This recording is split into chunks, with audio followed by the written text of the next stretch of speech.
Hi guys, it's me HD and welcome to the 20th race weekend of this 2025 season. A season that is really hotting up when it comes to the fight for the Drivers' Championship. After the last Grand Prix last week in Austin, now only 40 points separate the top three. Oscar Piastri, Lando Norris and Max Verstappen in that order. And with the way things are looking this weekend, it looks like it's going to get even closer going into what is the final four races of the season after this weekend. Yeah, looking really, really intriguing, this Grand Prix.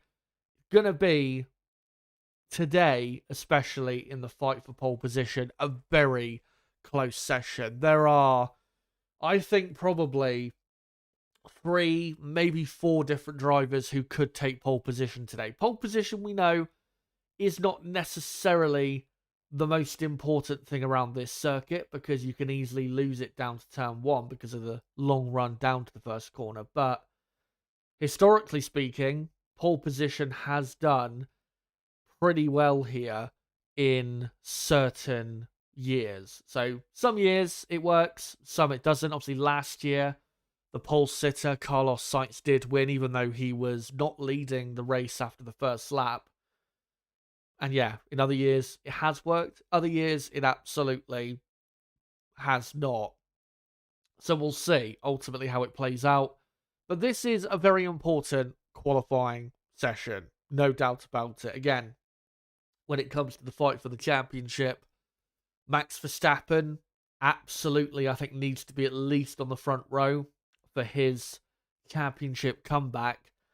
For the two McLaren drivers, I think really they need to set themselves up in a decent enough position for the race to try then in the race and find their way back that way. Because in qualifying trim, not looked that great for them so far. I know they topped practice 3, but practice 2 yesterday, which was held in a bit more representative conditions in terms of the timing of the session, McLaren, they weren't terrible, but they weren't really that quick compared to maybe what some people were expecting. So McLaren need a good qualifying, and really both drivers do. Both drivers want to set themselves up well for the race and to get some good points out of this race for the championship bid. But we have some other key players that could really disrupt things, such as this man on screen, Kimi Antonelli, also George Russell, who's always been pretty competitive here, Charles Leclerc, who of course has took pole position here twice before, and Ferrari have been, remember, on pole for this Grand Prix in the last 2 years. So we could get a multitude of different scenarios playing out in this qualifying session this evening, and I cannot wait to get into the session and see who ultimately ends up on pole position and what the makeup of the grid is. It's going to be, especially that top 6, very close and very exciting tonight in Mexico. Hope you guys are doing well, by the way. Obviously, only been a week since the last Grand Prix, which was a bit more of a straightforward Grand Prix weekend than I think we probably initially expected. Max Verstappen, of course, dominating the weekend and closing the gap quite significantly in the championship. Verstappen took 23 points out of Oscar Piastri's lead over Verstappen in the last Grand Prix weekend. So that was a big weekend for him. Can he keep up that momentum this weekend? We will see. But yeah, I hope you guys are well. And no matter what time zone you're in, what part of the world you're from, hope you're all having as best time as possible, given whatever circumstances you're going through. For us in the UK, today or tonight is the last few hours of British summertime, even though today hasn't really felt like summer. It's the temperature has dropped quite a bit in this last week or so, at least in my part of the UK. And yeah, we are just about to move over into GMT and what is pretty much winter. So yeah, depressing times ahead. But yeah, hope you guys are doing better. Hope you guys are in at least warmer climates than I am. And I hope you can join me today or tonight or this morning, wherever you are, in watching along this qualifying session in Mexico. If you can't watch along though, but you want to keep up to date with what's going on, this is the best place to be. Sorry, to keep hang up to date with everything that goes on in Mexico this evening. And of course, before we get into the usual build-up, going through practice yesterday and the results so far, the data, all of that stuff, there is a poll running on the chat asking you guys who will take pole position today in Mexico. And the four options are Max Verstappen, George Russell, Charles Leclerc, and Lando Norris. Those are, for me, the four most likely drivers to take pole position. Out of those four, who do you think takes it? I'll leave the poll running, of course, until the start of Q3, which is in, just over a couple hours from now. So we'll see who you guys decide to vote for. But yeah, great to see you guys again for yet another Grand Prix. Anyway, let's get into the build-up and get into the results of the most important practice session of the weekend so far. And given the performance difference at the minute between especially the front-running teams, not really a surprise Max Verstappen ended up the quickest on Friday. The only thing that might be a tad surprising is Red Bull, of course, we know on Fridays don't tend to be very quick, tend to get a lot better on a Saturday. I think personally that's because on Friday they tend to be a lot more conservative with their running compared to other teams. If that is still the case, then Red Bull and Max looking very good going into qualifying. Ferrari also, though, pretty competitive. Not as competitive as Red Bull. I think Ferrari are definitely a 1/10.5, 0.2 of a second away from Red Bull on pace. I just don't think I don't think Ferrari are on quite Red Bull's level. But they're close enough still that they could maybe get ahead of them if, maybe Max doesn't put in the best lap or Leclerc puts in an absolutely amazing lap. So it's still close enough that Ferrari can do something. And then, third, Kimi Antonelli. Impressive performance so far. Antonelli, of course, has never raced around this circuit. I think he did drive around this circuit, though, last year in practice. Because this circuit, we always have Friday practice drivers. And I'm pretty sure Antonelli did practice last year in Mexico. I might be wrong, but I'm pretty confident of that. But yeah, looking good. So for a Mercedes, looking pretty strong. Because remember, normally George Russell is ahead of Antonelli on pace by a couple tenths of a second. And if that is the case still for this weekend, Mercedes look like they've got a car that can absolutely fight for pole position this evening in Mexico. Mercedes have had some near misses when it comes to fighting for pole in the last few years at this circuit. But yeah, they look like they're in a pretty strong position, are the Silver Arrows. So keep your eye on them. And then Lando Norris in fourth, 1/4 of a second away from Max in the Red Bull. McLaren look to me to be the slowest of the, or maybe not the slowest, but probably at best out of the top four teams, the third best team. They definitely don't look to me to be pole position contenders. Now, saying that, they were quickest in practice 3.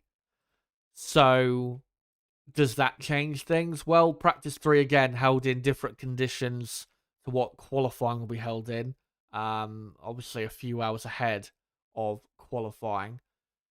And the best lap time in practice 3 was a 1:16.6, which is obviously quite a bit faster than what Max did in practice 2. But Max Verstappen in practice 3 was barely quicker than what he did in practice 2. He was only, about 1/10.5, 0.2 quicker. So I think there is a lot more pace in that Red Bull. Maybe the McLaren is quite a bit better today than it was yesterday. That is possible. But I don't think they are favourites today for pole position. I don't see that. I think the absolute best we could see from McLaren as them being the second fastest team, which is what they were, you could argue, um, in Austin, even though I think, honestly, they had the fastest car that weekend by probably a tenth or so. But yeah, this weekend, at least in quali trim, I think Red Bull and Mercedes have got pretty much equal cars. And then McLaren, I think, are just a slight bit further back. Again, not a massive amount, but enough to where it will, put McLaren further back on the grid. I think McLaren will be fighting more so with Ferrari quite a bit today, more so than Red Bull or the Red Bull of Max, and then obviously the Mercedes probably of George Russell if Russell does perform standard. Yuki Tsunoda then in 7th. Tsunoda has looked good this weekend. He's looked consistently closer to Verstappen on pace, which is good to see, and it looks like as long as Tsunoda keeps it all together, he should be able to be ahead of the midfield pack and probably end up in 8th place, maybe 7th if one of the 7 cars ahead of him mess up for whatever reason. So Tsunoda having a good weekend compared to what we've seen previously. And then the final 3 cars from practice 2 in the top 10. Fernando Alonso, Carlos Sainz, and Lance Stroll separated by a very small amount of time. Williams, I would say, probably do have the fastest car in the midfield this weekend. Not looking, though, consistently quick through the whole lap, but overall, I think Williams are probably the team to beat in the midfield. And Aston Martin, I would say, are just after them in that midfield pack. But yeah, Williams and Aston Martin to me look like the 2 fastest midfield teams, which is kind of what we saw, at least in qualifying in Austin. So it's not really a change from what we saw a week ago. But yeah, Carlos Sainz still looking good, and Fernando Alonso doing well as well. And then the rest of the field, you've got Liam Lawson in 11th. Decent pace from him, and Racing Bull's pace is decent, but I'm not sure they've got quite enough to be in the top 10. If they do get in the top 10, I think they'll only be 10th. I don't see them, on the 4th row of the grid or anything like that. So, yeah, I think Racing Bulls are probably just outside of the top 10 on pace. Haas, also, though, looking pretty good. Ocon up in 13th, Behrman in 17th. We know Behrman can do better than that. So if Behrman can maximise his potential today, Behrman might be able to sneak into Q3 yet again. And if he can, that would be absolutely fantastic, because Behrman in the last few races has been one of the top 10 best drivers on the grid, without a doubt. So keep your eye on Behrman. I think he and Isaac Hadjar as well are possible dark horses in that midfield pack to get through to Q3. Sauber, not as quick as they were in Austin. They look to be closer to the rear of the field. And then Alpine, no surprise, the slowest team. Franco Colapinto, though, looking quicker than Pierre Gasly yet again. So let's get into the sector time data before we get into what I think the pecking order is. First sector, it's really all about top speed. You've got the turn 1, 2, and 3, which is pretty slow speed, but again, your top speed is really important. McLaren clearly have got that efficiency very well, because they are the quickest in the first sector. Williams, no surprise, also very quick. And pretty close between them, McLaren, Mercedes, Red Bull, and Ferrari, all pretty much on similar pace, which is not really a surprise. There's not really that much about the first sector that is going to separate the teams, that much. Slight drop-off then to Aston Martin. And then you've got Racing Bulls, Haas, Sauber, and then a bit of a drop-off again to Alpine, who look like they're quite a bit slower this weekend than they were in Austin. And then the middle sector is a mix of you got a couple slow speed corners and then a load of high speed corners, and through the middle sector, which is probably the best part of the lap to determine who, in terms of the cars, who has the best amount of grip. The Red Bull looks to be the best by nearly a tenth of a second. Ferrari, though, looking pretty good. And then Aston Martin, third quickest. That is quite a surprise. And that's with Lance Stroll, by the way. And then you got Kimi Antonelli fourth. Obviously, Antonelli is not usually the absolute quickest Mercedes driver, so I think Mercedes potentially could do better in the middle sector. Interestingly, though, McLaren, the slowest of the top 5 in the middle sector. That is, yeah, quite the surprise. You would have expected them to be probably second quickest in the middle sector, but yeah, losing about a tenth and a half to Red Bull, who seem to be a lot better through that middle sector with the flowing S's. Then bit of a drop-off then to Racing Bulls. Haas, Williams, bit of a drop-off from them. Not really a surprise. Higher speed corners they don't really like. They like either long straights or slow speed corners. And then Sauber and Alpine again drop off to them. And then the final sector is the stadium section and is, yeah, just slow speed corners. And Ferrari, Red Bull, Mercedes and McLaren and Williams and even Racing Bulls pretty much on the same pace. Surprising though to see Ferrari the fastest team. In slow speed corners they don't tend to be very strong. But so far they're doing well in that part of the lap. And then you got Sauber, Haas, Aston Martin. Bit of a surprise that they're that low down in the final sector. And then again Alpine at the absolute back. So through the sectors, it looks pretty even between the teams. There's no absolute clear fastest team.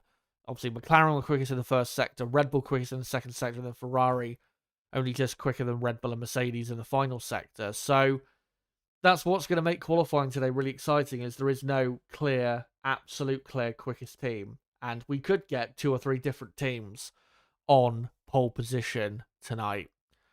We'll go back to the top 10, though. In terms of who has the fastest car, again, it's difficult to say. I think I would probably go with...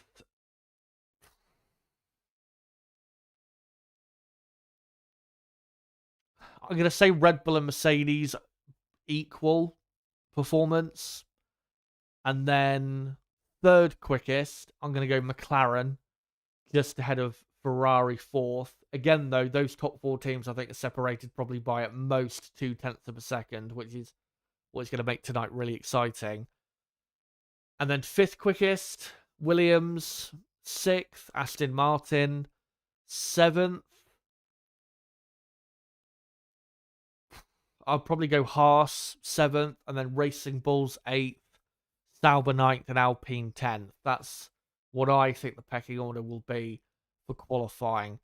Again, between the top 4 teams, it's really hard to predict. Really hard to predict. I think you could say any of those 4 teams are the fastest, and I could legitimately believe you. Honestly, it's looking that close. But let me get into my prediction based off of, what I think the pecking order is going into this session. And only just, I think, for the first time in his career, George Russell will take pole position tonight in Mexico. He will only just pip Max Verstappen by 0.5 tenth. And then in third, I'm going Charles Leclerc. Fourth, Kimi Antonelli, just ahead of Lando Norris in the McLaren. Lewis Hamilton then 6th. Oscar Piastri in 7th. Yuki Tsunoda then in 8th. And then completing the top 10, I think, will be Fernando Alonso, just getting ahead of his compatriot Carlos Sainz, who will end up in P10. And if we did get this grid for the race, I think we'd get certainly a more interesting race than we've had in previous years here. Because not necessarily sure that Mercedes do have the, if they were to get pole, not necessarily sure they would have the pace to keep that in the race. Because, we saw in the last Grand Prix, Mercedes were quite clearly the slowest of the front 4 teams. So, I am hoping this is how it shakes out, because it'll make for a very close race tomorrow. But that's my prediction. I'm going Russell on pole, just ahead of Max Verstappen. Let me know, guys, though, in the live chat, who do you think takes pole position? Who do you think is the fastest team going into qualifying tonight? Let me know in the live chat, and I will get to your comments in the next, say, 30 to 40 minutes, as we've got still quite a bit to go until qualifying is underway. Let me just come back to this screen, as we've got just, an hour and 10 minutes, I think it is, to go until qualifying begins. So let me just wait for the next minute to tick over, and then I'll get the timer back on screen. And there you go. Hour and 9 minutes to go until the session begins. Quickly, though, before I get into your comments in the chat, make sure to subscribe for more content like this. Obviously, we do qualifying and race watch-alongs for most Grand Prix. And smash a like button. We've only got 12 likes at the moment. Let's try and get that up to 25 or 30 plus likes if we can in the next half an hour. That'd be great if we could do that. But yeah, I will get to your comments soon enough. One thing, though, I just want to update you guys about is just a reminder, and I know I've said this a couple times in the last week, but I just want to remind people in case they missed the last Grand Prix in terms of the content here on the channel. Obviously, tonight I'm doing a qualifying stream, but just a reminder, tomorrow I will not be doing a race watch-along, and the reason that is two reasons. One, the race in Mexico is always pretty boring, but also I need to save energy for some very important uni work that I've got coming up in the next couple of weeks. But so yeah, there'll be no race watch along tomorrow, but I will be doing my podcast as usual on Monday evening, where I will review whatever happens in the race in Mexico tomorrow. And then at the next Grand Prix in 2 weeks, which is Brazil, or the Sao Paulo Grand Prix officially, I will be doing both a qualifying and race watch along for that Grand Prix, regardless of whatever is happening with the championship. So, yeah, the race watch along will return at the next Grand Prix in Brazil. And then also, I'll be doing a race watch along a couple weeks after that in Las Vegas, regardless of, again, the championship situation. So, yeah, just notifying you guys about that.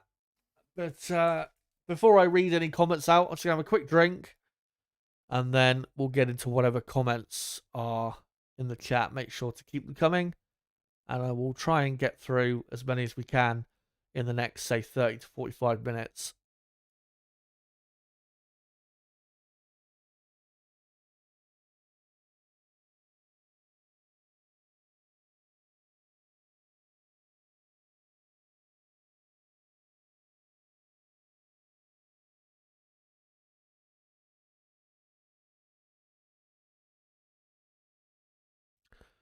Right, so let's have a look. See what you guys are having to say. F11 1244 asks, do you think Red Bull was running the engine turned down in FP3? Quite possibly. Again, they only went like a tenth and a half quicker in practice 3 than they did compared to practice 2. So we know they can go a lot quicker than that. Absolutely no doubt about it. So yeah, I think they'll be absolutely fine. Yeah, McLaren, you could argue, look a lot quicker and better than yesterday. Maybe that's true, but I still think that Red Bull and Mercedes are looking really strong here for, fighting for pole position. So ultimately, we'll see, but I'm not going to buy into the hype of what happened in practice 3 necessarily with McLaren. Pole position, though, the pole position time should be a low 1 minute 16 tonight. So we'll keep our eyes on who, can do lap time close to a low 1:16, because obviously that'll show whether they've got truly the potential or the absolute pace to be able to go and get pole position. Again, though, as I said at the start of this stream, getting pole here is not necessarily, meaning that you've got most of the job done for the race. 2015 and 2016, pole position one here, and then we went on a run of a few races here in Mexico where pole position failed to win, and it wasn't until 2022 with Max Verstappen where a pole position man won the Grand Prix. First time that was since 2016. And then 2023, we had Ferrari lock out the front row, and then Ferrari ended up, I think, third and fourth in the race.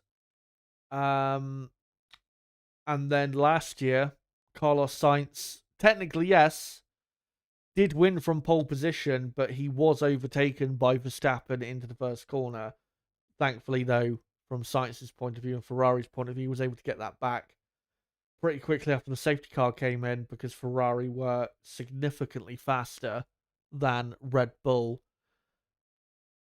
And make sure, by the way, to keep your eye on Carlos Sainz because, like I said, the Williams car looks quick. And, of course, remember, Carlos Sainz took pole and won this race last year for Ferrari in what was an absolutely brilliant drive. Yeah, the car was the fastest car that weekend, but he comfortably outpaced Charles Leclerc all weekend, which is really hard to do because Leclerc is one of the best drivers on the grid. So keep your eye on Carlos Sainz. If there's a surprise to be had from a midfield runner, interfering with the top runners, I think Carlos Sainz is someone who could absolutely do that. Maybe get himself onto the fourth row of the grid.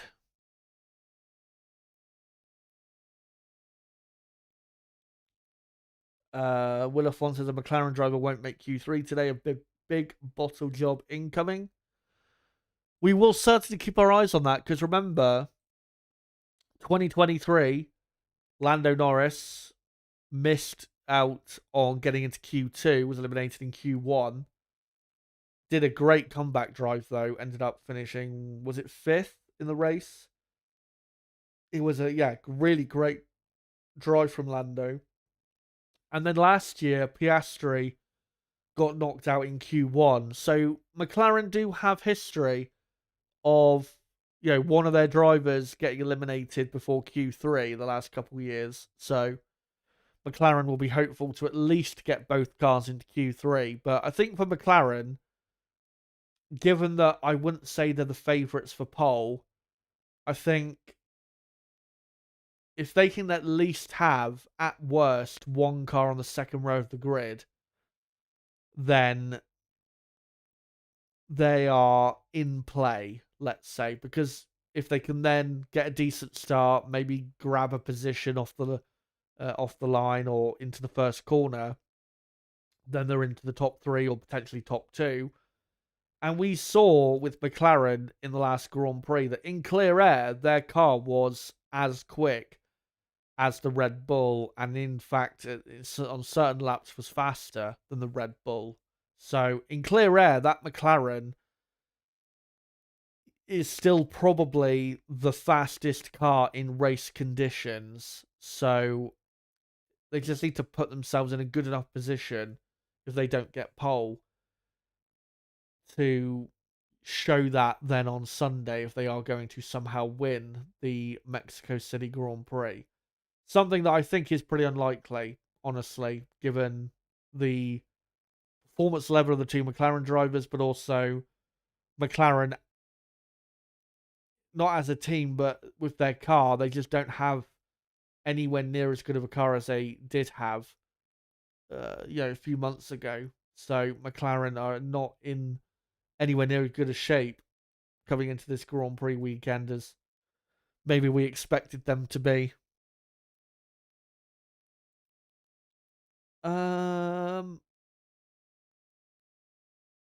The bro saying, I hope McLaren doesn't come back. F1 1244 says, I'd love to see Max Russell front row, make for a very interesting race. It would, especially if Russell gets pole. And then, George and Max have a mighty battle down to the first corner, because that battle down to the first corner could be potentially title deciding for Max Verstappen. And we know with Russell and Verstappen that, collisions are possible, and drama definitely between those two is possible. So yeah, I really hope what I predicted in my prediction graphic, I really hope that does come true, because I think it, again, would set up for more of an interesting race than what we would get if Max was on pole with, say, Leclerc or whoever on the front row alongside him if it wasn't Russell. KH says I'm going with Max, Russell, Leclerc for the top three. Adam Gelden says Max.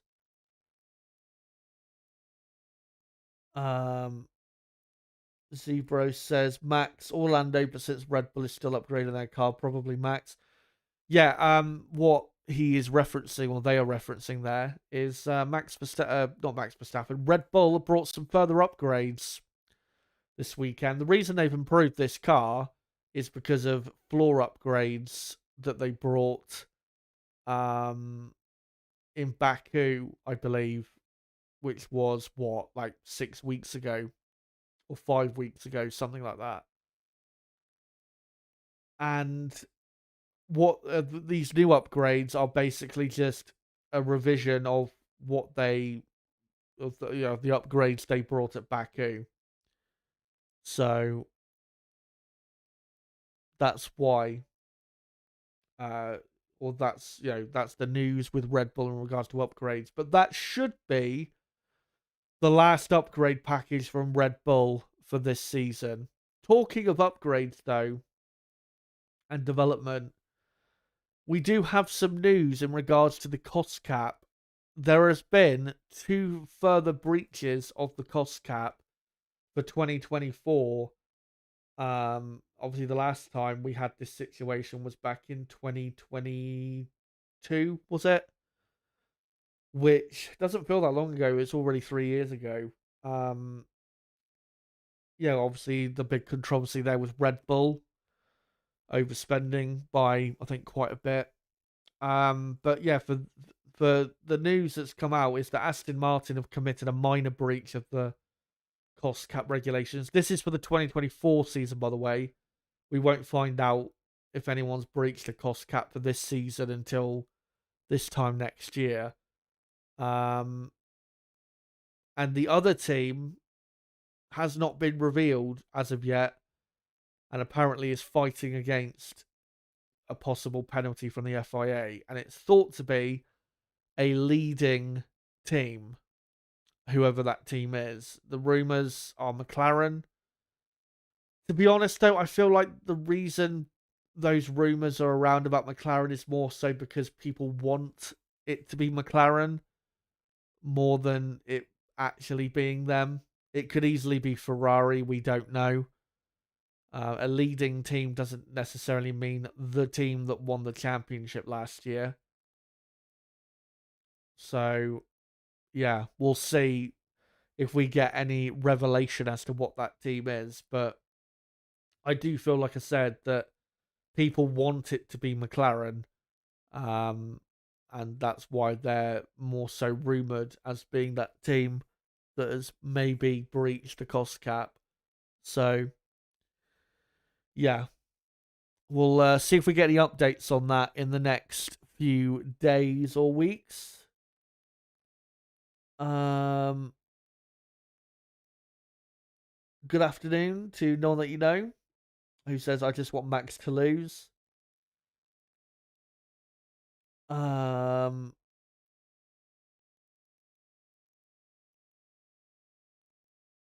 KH saying, hopefully Sonoda can get a top 10 for qualifying.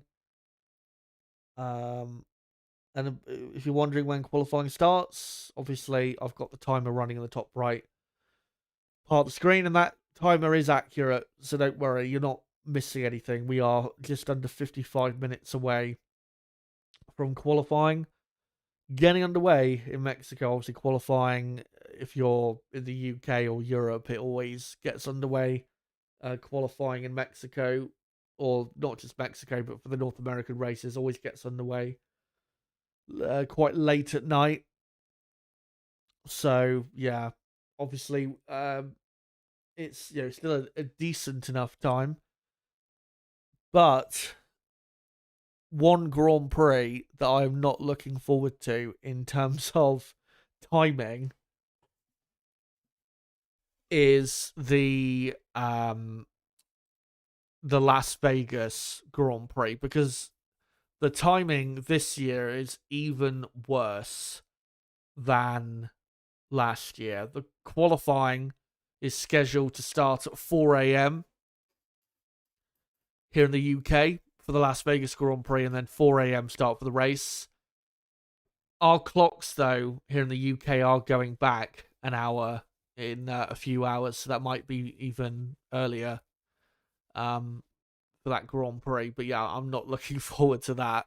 And I think for that Las Vegas Grand Prix, I'm only going to do a race watch along for that weekend, because if I was to do a qualifying and race stream for that weekend, it would absolutely destroy my sleeping pattern at a critical time for my uni studies. So there's no way I'm going to do that. So yeah, not quite looking forward to that timing wise. But yeah, we've got still quite a bit to go until we're underway for qualifying. KH says, I'm just waiting for Sainz. Yeah, Sainz has had some good races lately. He's been in some pretty good form. Ever since Baku, he's basically gone into the form that we were expecting from him in 2020. In what do you call it, in 2025 compared to Alex Albon. Interestingly, though,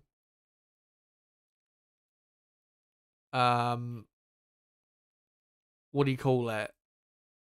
Yeah, what I find interesting about Carlos Sainz's form improving is that, yeah, since Baku, Sainz has been really good, but Alex Albon, for some reason, has really gone bad. I don't quite understand why that is. I don't know if maybe they're setting the car up differently, and that's hurting Albon and helping Sainz. I don't know, but I just find that interesting that since Carlos has improved, Albon has gone the complete other direction and is pretty much performing like Sainz has for most of the season. So I don't want to spread any conspiracy theories about what might be going on there, but I just find that really weird, because Albon has been consistently very good this season. He's been easily one of the top 10 best drivers this season. You could argue one of the top 5 best drivers of 2025. He's been really good. In my mid-season driver rankings, I had him in 4th place, ahead of Leclerc, Hamilton, Norris, all the others. And the only drivers I had ahead of him was what? Verstappen, Russell, and Piastri. So, yeah, he's had a really great season. And even though there's been a bit of a drop-off in these last few races, I'm still, when we get to the end of season driver rankings, I'm still going to have Albon ranked probably in my top 6, maybe top 7 at worst. So, yeah. But hopefully Albon can have a couple more points finishes before the end of the season to cap off again what has been a fantastic season for Alex.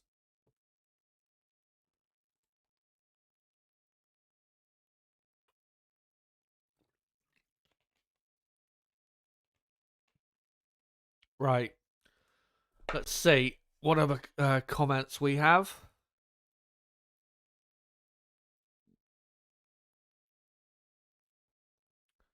Laurie Rastogi, good to see you, says if Alonso was in that McLaren against Norris or Piastri, he would beat them 100%. And again, I've said this many times. I think Piastri's had a very good season, But is he one of the best drivers on the grid still? No, he isn't. And yeah, I think there's a few other drivers, yeah, if they were in that car against Lando Norris, I think would have a better time. And I think Alonso is a driver that definitely you could say that. I think in terms of just consistency, Alonso would be better. But yeah, Alonso, I still think I would probably put him ahead of Piastri. In terms of who is, the best to the worst on the grid, I think I would. I think I'd still put Alonso ahead. Yeah, Piastri's had a great season, but I think if you look at what Alonso has done in the last 2 or 3 years, I think Alonso has been better in these last 2 or 3 years compared to Piastri. And I have to say, Piastri, he's really not doing himself a favour in these last few races because, the drop off in performance from him has been clear, since Monza, basically. And he's been quite disappointing, I must say, with his form. But from Oscar Piastri's point of view, I think if Piastri can finish on the podium, then that would be good enough for this weekend. Obviously, if Max was to win, he would still give away 10 points, which would, bring the gap down to 30 points and really make things even tighter. But I think, given how quick the McLaren car looks this weekend, I think if he can get third at least, that would be a good result for his championship. And then in the final 4 races, try and get an even better result to try and clinch his first world title. This weekend, McLaren are not going to be as quick compared to the other teams as they were, maybe you could say, in Austin. When we get to Qatar and the Abu Dhabi Grand Prix, that McLaren will be a bit quicker there. So there's more chance, let's say, at those Grand Prix of Piastri or Norris being able to get a better result. But this weekend is going to be tough for those two McLaren drivers. I think if either one of them can get on the podium, that would be quite possibly an important result for the pair of them. Hello to Rooks. Good to see you. Hopefully you're doing well. By the way, make sure to smash the like button. We're on 18 likes. Let's try and get up to 30 plus likes if we can in this next, say, 20 minutes or so. As we're only 45 minutes away from the start of qualifying.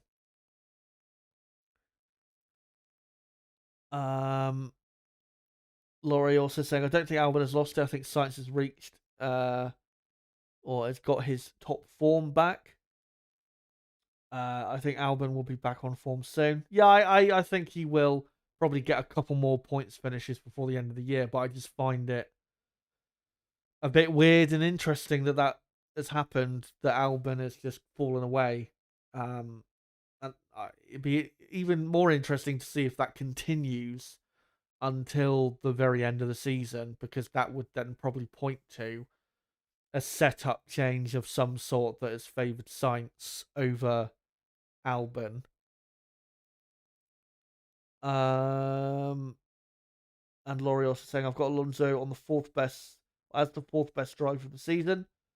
Call me crazy, but I don't think there's much more he could have done with this year's Aston Martin. Yeah, I think fourth is a bit excessive. I think I had him in, was it seventh in my mid-season ranking, which I think a few people said was a bit too high. But Alonso, for me, had a much better first half of the season than his actual championship position had him. He was quite unlucky in the first half of the year.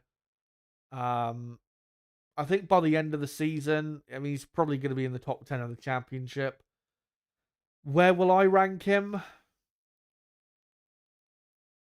I think possibly I might put him in my top 6, but I don't think there's any way I could put him in my top 5. I don't think he's been quite that good. But I don't think I could put him ahead of Alex Albon at all, unless Alonso has an amazing final 5 races where he scores loads of points. So, yeah, Alonso, I'd probably put 6th, 7th at best, probably, for 2025 by the end of the season.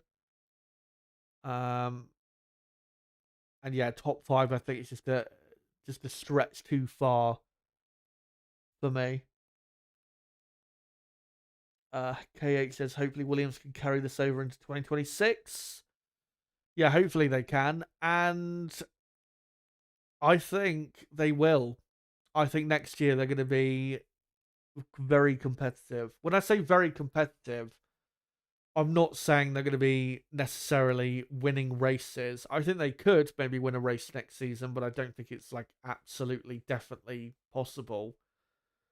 Obviously, them having Mercedes power next year really helps because Mercedes look like they are going to be in a strong position with their engines next season. But I could see Williams next year being, say, the 3rd fastest team on the grid if Mercedes, with their engines, do have, say, a significant enough advantage compared to, the Audi power units, Honda, Ford, Ferrari, of course. If Mercedes do have that type of advantage, I think next season we could see probably Mercedes and McLaren fight for the championship, and then Williams be best of the rest, 3rd, probably ahead of Red Bull and Aston Martin. I think that's what I am probably. If I was to predict 2026 right now, that's what I think it will be. Mercedes and McLaren fight for the championship, Williams 3rd, and then Red Bull and Aston Martin 4th, 5th, with Ferrari in there as well. I think there's a decent chance next year Ferrari could end up being like they were in 2014. I think next year could be a bit of a rock bottom season for the Scuderia. I hope it isn't.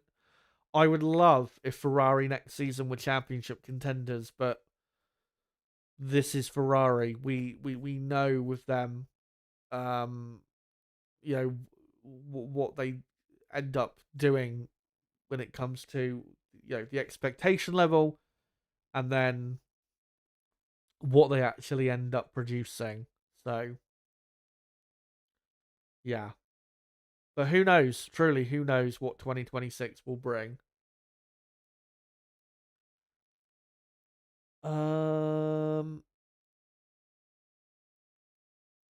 Laurie says I expect Sainz to beat Albon next year.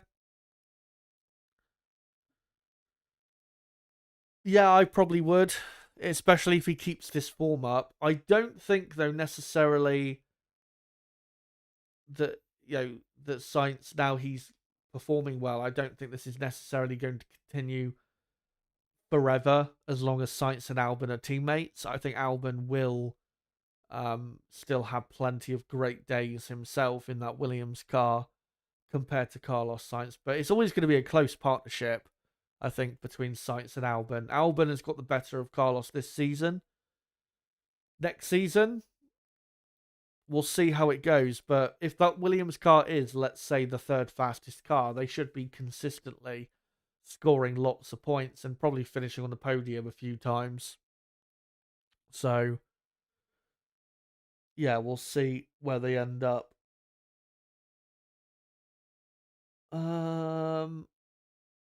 Zebras, do you think Zauber will be better as Audi next year? Yeah, I think Audi next year will be decent. I just don't think they're going to be as good as people are hoping for them to be. Obviously, we hope that they're, fighting for race wins and that, but they're not going to be doing that at all next season. I think they could maybe take a podium next season, maybe in the odds race. There might be a chance where they could finish on the podium. But I think what's more likely is that they consistently score points as a midfield team, and then 2027 or 2028 would be probably the point where they would jump forward a bit and then start to maybe finish on the podium a bit more consistently and maybe grab a race win then. But for Audi, I don't think you're going to see them win a race probably until the next set of regulation changes, probably in 2030. I think it'll probably take until then for them to start winning Grand Prix, or at least fighting for Grand Prix on a consistent basis. So yeah, we'll see. But I think if you look at Audi, I think if you look at what Aston Martin or Racing Bulls, let's say, have been doing this season, consistently scoring points, and obviously Racing Bulls had a surprise podium in Zandvoort. I think that's probably the best you're going to see from Audi next season. And then, like I said, probably take until 2028 until they get to a point where they can be like a top 3 or 4 team. And then another set of regulations will have to change, I think, for them to get to the point where they can actually fight for a world championship.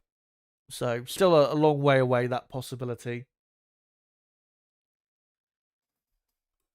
Transmissions say your audio is very low. That might be because I had my mic slightly further away, but if it's still low, then it's not a problem on my end because I've tested my my mic levels coming on before the stream and it was absolutely fine. So you might have to turn it up on your end if it's still low, but yeah, I did have it slightly away from my mouth a moment ago.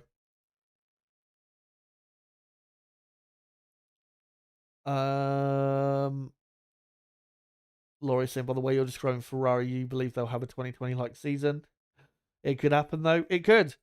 That's the thing with Ferrari. They could it'll either be one of two things. It'll either be them turning up to the first race next season with the fastest car, or them having an absolute diabolical shit show of a car. There will be no in between, and there never is with Ferrari. If you look at all the big regulation changes we've had since they last won a championship, 2009, they got it horribly wrong, had a midfield car. 2014, got it horribly wrong, midfield car. 2017, they had the fastest car, at least for the first half of the season, you could say. And then, 2022, same thing. Came out of the gates with the fastest car, and then as time went on, they got worse. So it'll either be one of those two things. Let's hope that they'll start the year with the fastest car because we need Ferrari up there, but I don't have a lot of trust in the Scuderia.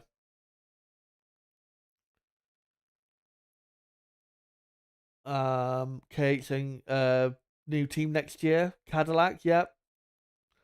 Be interesting to see how they do. I have absolutely zero expectations right now, and that's only because I've not really thought at all about like where should Cadillac be. They will be Ferrari powered next year, which I'm not sure is necessarily going to be a good thing. Again, if you believe the rumors that, Ferrari have not quite doing that well on their power unit side. But again, who knows what to expect. There is plenty of money there, so they're not going to struggle financially, but it might take 2 or 3 years for them to really get up to a good pace. And when I say a good pace, I mean where they can start to consistently at least fight for points, never mind score points. But for next season, I don't have any expectations for them. No expectations, because I don't know where they'll be. Their driver lineup next year is going to be what? Bottas and Perez. 2 experienced heads. If Sergio Perez is still in good nick, maybe he can drag out a couple good results from that car next year. But again, I don't know. I just don't know where we should be expecting them to be. If you look at Haas in their first season, they were pretty good considering they were such a new team in terms of they didn't really have that long between when they were announced to be on the grid, about a year and a half previous to when they actually turned up. And they scored points a few times in 2016. Obviously, they had quite a bit of help with Ferrari. Cadillac, I think, will also have some help from Ferrari on certain things. But I don't know if we need to be expecting what Haas did in 2016 or what, to be honest. But I think once they get their own power units, which are coming in 2028 when there'll be a works team, I think that is when you can start expecting something of note from them. But for now, for the first couple years, I don't think we can really place any expectations on them, to be honest, because I don't think we have any real reference point for them.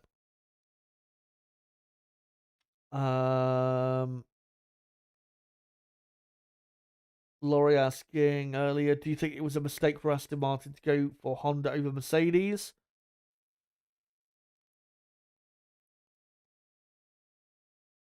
In hindsight, yeah, it might be, but I think it's too early to tell, to be honest, with Aston Martin.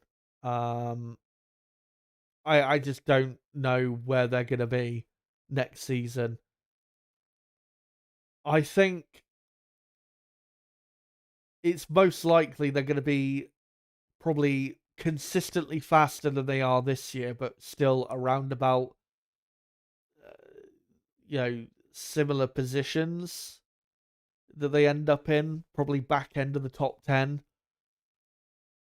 I don't think, and let's say the first Adrian Newey designed Aston Martin next year is decent.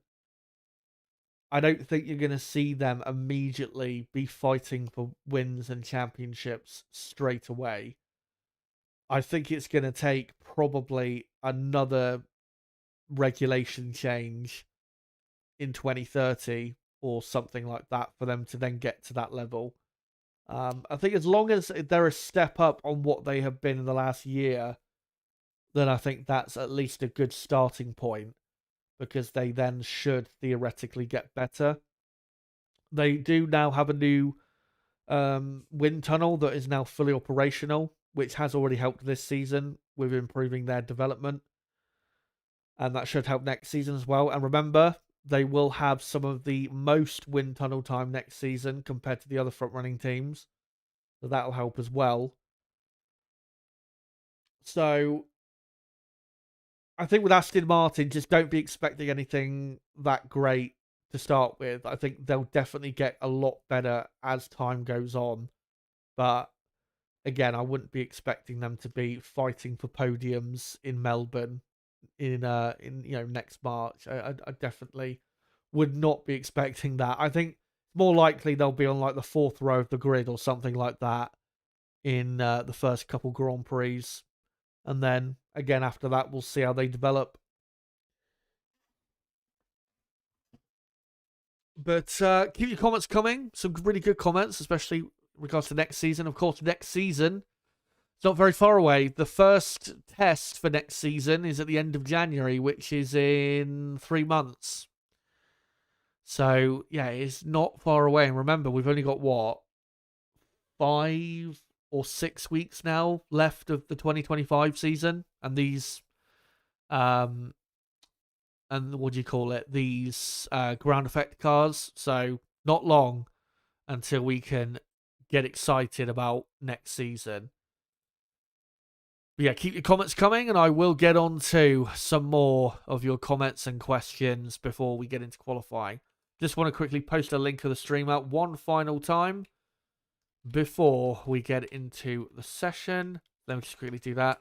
come join us here to watch along qualifying from Mexico City. And there you go. So hopefully we'll get even more joining us. Good to see a decent amount on at the minute. Again, make sure to smash the like button. We're on 28 likes. Let's try and get up to 50 plus likes if we can in the next half an hour. Be great if we could do that. But yeah, I think what I'm going to do is we'll go through another few comments and then I will quickly what do you call it? And then I'll quickly do a roundup of the teams and where I expect them to be for qualifying. And then we'll get into another few of your comments. And then the session itself. We're only just under half an hour away. That half an hour will zip by. So yeah, let me just answer a few more of your comments. KH asking next season or saying next season Williams could challenge Ferrari for top 3 constructors finish. Absolutely. I think they can. I think Williams, operationally, have been better than Ferrari this season. I think the only thing they're missing is better drivers and a faster car. If they had a car as fast as the Ferrari car, I think they probably would be ahead of Ferrari in the championship because Ferrari have had some real bad days this season. Double disqualification in Shanghai, double DNF in Zandvoort. So, yeah, Williams, they just need a faster car, which next season that could absolutely happen. And I know Williams are pretty excited about next season. Hugo asking, what is the percentile chance for Max to still become champion? I think after the last Grand Prix, and now it's only 40 points, the gap.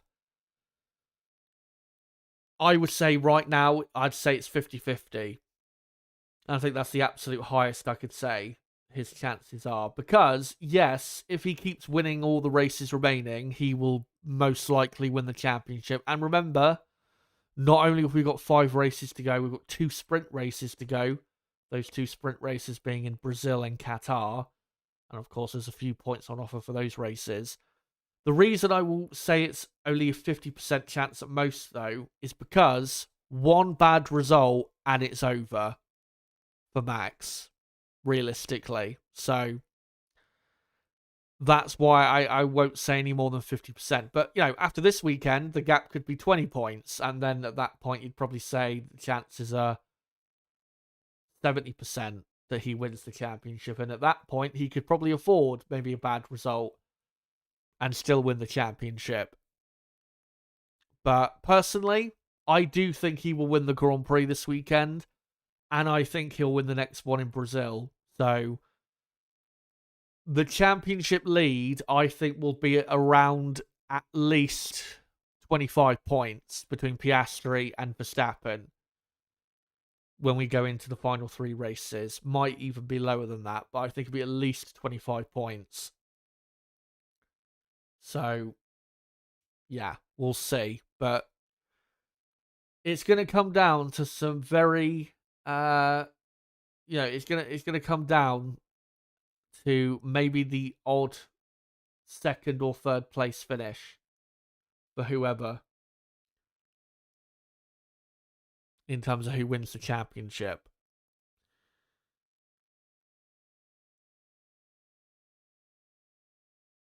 50 seems rational, I agree.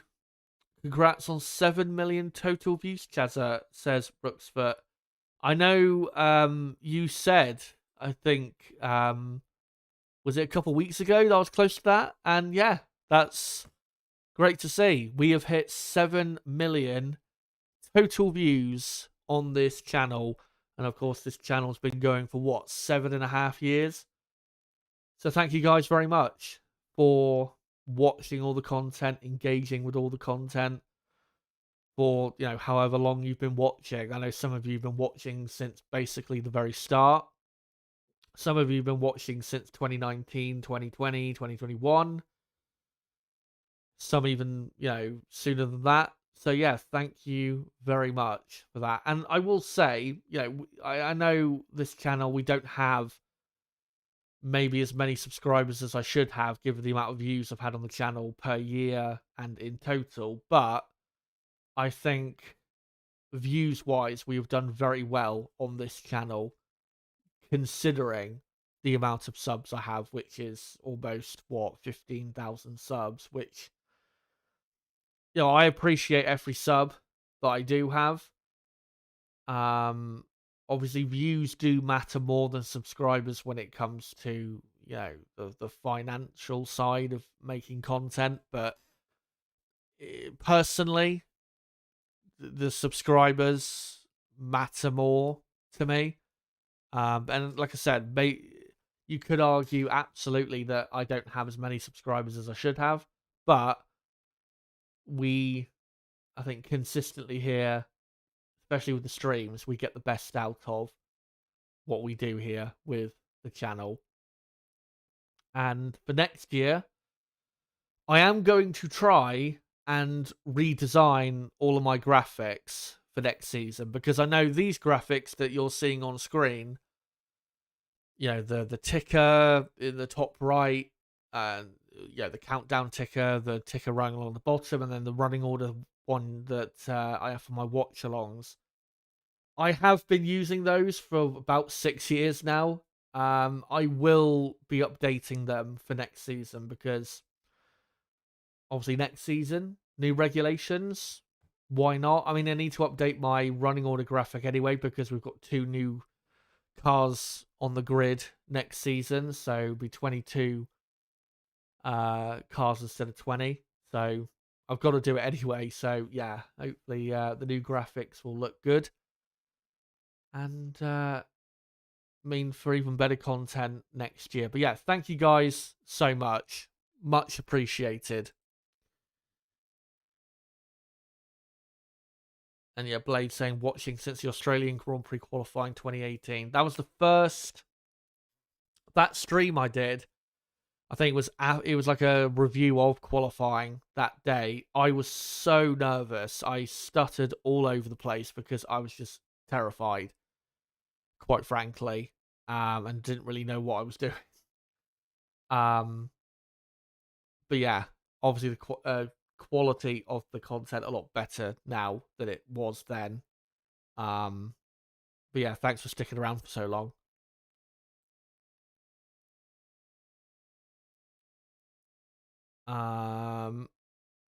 Let me see if I can find another comment before we get into what do you call it? Before we get into some rounding up the teams. Zebro says, if Max wins, do you think this time he'll dress up as Lucha Libre? He'll maybe put the mask on, but I'm not sure he'll do the full dress up. If you're wondering, by the way, what that's kind of referencing, I don't know if you guys have seen on social media, but George Russell did not do practice 1. Frederick Vesti, the Mercedes reserve driver, took his place, and Russell put on one of them wrestling masks that they wear in Mexico, and went and sat in the crowd anonymously. And there's some great pictures and clips of him in the crowd. And yeah, pretty funny, to be honest, that he was able to get away with that. And the crowd didn't know that that was him. But yeah, maybe Max will do that. Why not? Anyway, keep your comments coming. Only 20 more minutes until we are underway for qualifying. But let's do a quick roundup of the teams and where they should be fighting today in qualifying, what positions they should be fighting for or maybe getting in qualifying. And we'll start with the World Constructors Champions McLaren. And maybe they have improved compared to Friday. And maybe they are pole position contenders today. If they are, then of course the aim is pole position. But as I've said previously, pole position here does not win you the race. So as long as they have at least one car in the top 3, that puts them in a good position to fight for the win tomorrow. Obviously, both cars in the top 3 would be great for both drivers, for both of their championship bids. It's going to be tough, though, because, again, Mercedes are looking very quick, Red Bull are looking very quick, and Ferrari are in there as well. And obviously, Ferrari have a pretty good record the last couple of years here in qualifying. So it's going to be really close. But if they can get, say, both cars in the top 3 or top 4 on the grid, I think that'd be a decent enough qualifying. Because in the race, compared to certainly Ferrari and Mercedes, they should be quite a bit faster. For Red Bull and Verstappen, as I said earlier, they've got to make sure they're at least on the front row if Verstappen obviously wants to win the Drivers' Championship. If he gets pole, doesn't necessarily mean he's going to win, but I think if he's second on the grid, I think the chances of him winning are quite high, because we've seen him multiple times take the lead into the first corner from second on the grid and even off the start-finish line.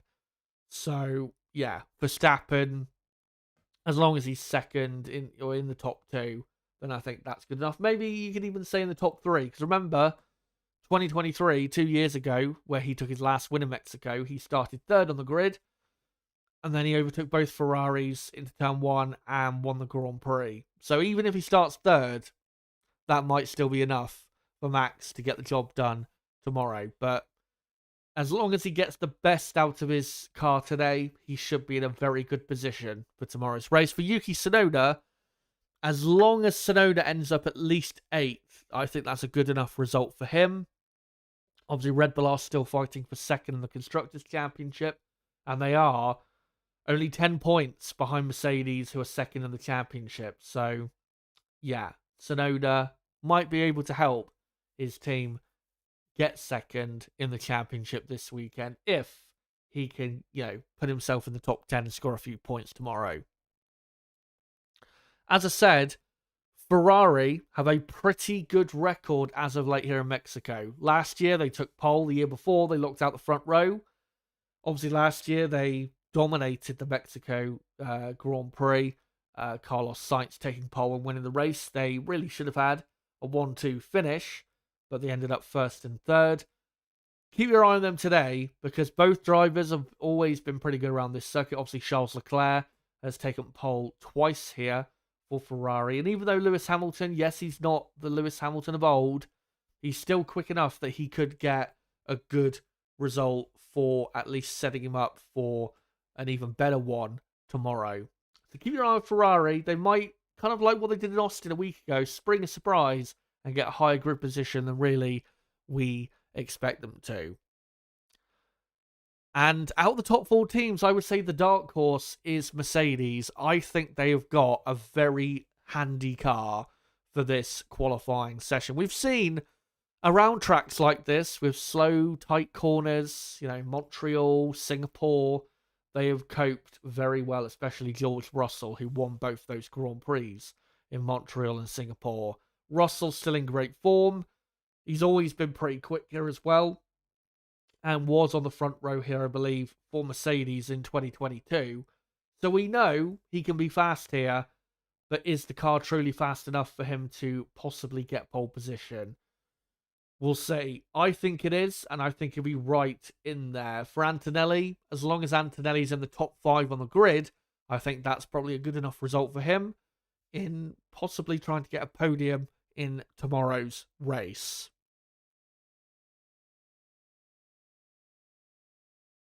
Now onto the midfield teams. For Aston Martin, obviously Lance Stroll, we know what's going to happen with him. He'll get eliminated in Q1 because he's absolute donkey when it comes to qualifying. For Fernando Alonso, though, as long as he gets the best out of the car, which he normally does, he should make the top 10 and probably qualify in 9th place if he can just about nip ahead of Carlos Sainz like he has done so far this weekend in at least practice 2. So keep your eye on Alonso, who looks to still be in pretty good form. Alpine, the slowest car. Haas, keep your eye on them. Oliver Behrman's been in great form as of late. He could make the top 10 if there is a bit of a slip-up from a driver who should make the top 10. So keep your eye on Oliver Behrman. And keep your eye on Racing Bulls as well. Isaac Hadjar looks like he might be able to fight for a top 10. Racing Bulls car definitely quick enough to possibly get in the top 10 if, again, there is a driver in the top 10 who doesn't have a great session and, gets knocked out like we've seen previously with Lewis Hamilton or Kimi Antonelli. If that happens again, then maybe Hadjar could get himself into the top 10 yet again in qualifying in 2025. Williams, I think, have got just about the fastest midfield car, say the 5th fastest car for the whole field. Carlos Sainz, I'm pretty confident will make the top 10. Alex Albon has not been necessarily super quick this weekend, but as long as he delivers his best pace, if he's not in the top 10, he should be at worst in P12, which will at least set him up for a decent race on Sunday, where Williams, we know, have a pretty good race car that can easily score points. So Williams should be the strongest midfield team. And for Sauber, sadly not as quick as they were in Austin a week ago, where they scored a few points. I think they'll do well to get both cars, to be honest, in Q2. Bortoletto and Hulkenberg look about on the same pace. Bortoletto looks like he's faster than Hulkenberg so far this weekend. But yeah, I'd be, if I was Sauber, I'd be pretty happy if both cars were to manage to get through to the second part of qualifying. And a quick reminder, this is my prediction for qualifying. George Russell, I think, takes pole just about from Max Verstappen. And then I'm going Leclerc 3rd, Antonelli 4th, Norris 5th, Hamilton 6th, Piastri 7th, Tsunoda 8th, Alonso 9th, and Carlos Sainz in P10. So that's my prediction for qualifying, as we have got only 12 and a half minutes, I think it is, to go until the session begins. So get your final comments in before we get underway.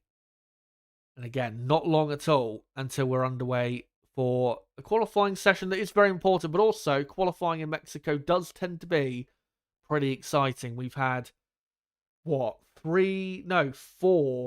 different drivers on pole position at this Grand Prix for the last 4 years. Last year it was Carlos Sainz. The year before it was Charles Leclerc. The year before that, Max Verstappen. And the year before that, in 2021, it was Valtteri Bottas. So you just don't know who could get pole at this track. And there you go. 12 more minutes until we are underway in Mexico. I'm just going to have a quick drink and then I'll read out a final few comments before we get into the session itself.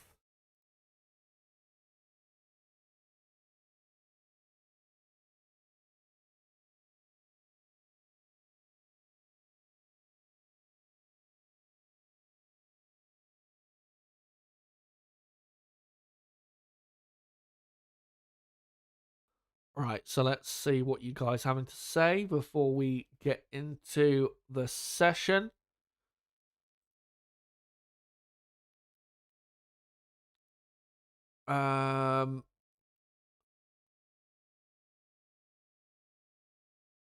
David Dock saying Lando, Kimi, Lewis, top 3. That would be quite a surprise. Tony Kart Racer says Oscar is comparable to your Rubens Barrichellos and David Coulthards minus the accomplishments.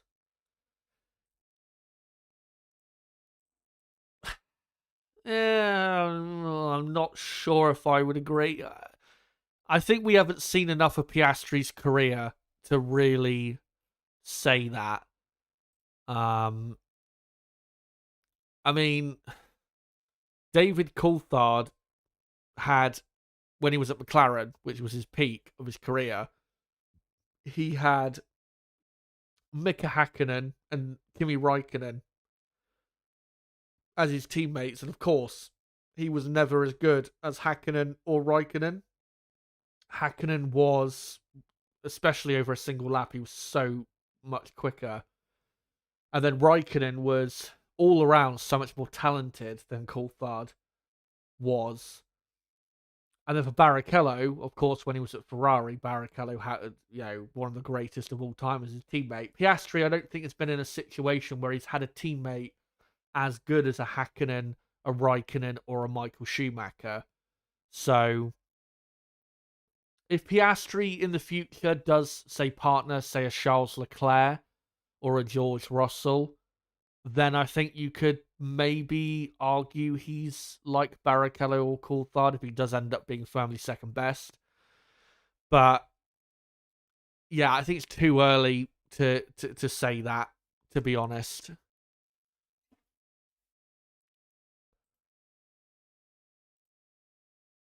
Um,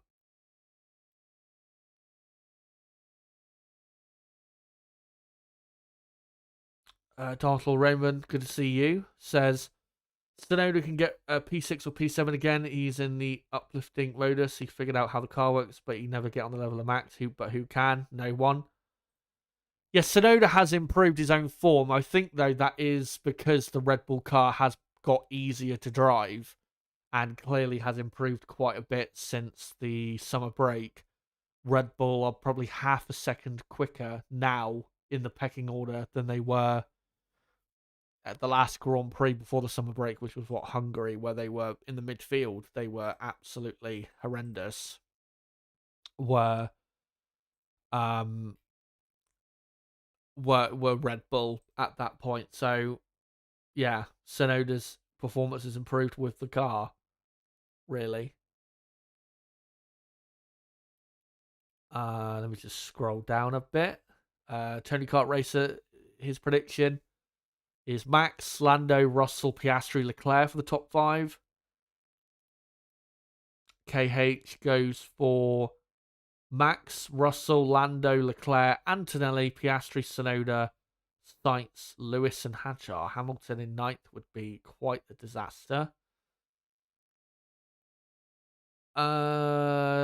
Crystal saying Piastri fans believe his car's being tampered with. Yeah, I don't know why they think that. The reason Piastri's form has dropped off is it's a mental thing. It's one, because of what happened in Baku, which I think put him in negative form or negative momentum. And then what happened in Singapore has clearly got under his skin.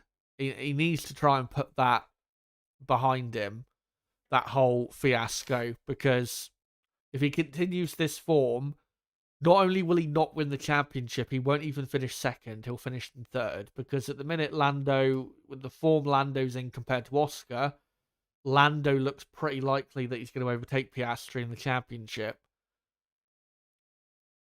And so does Verstappen. So Oscar needs to get his act together, and obviously there's not very long to go for him to do that.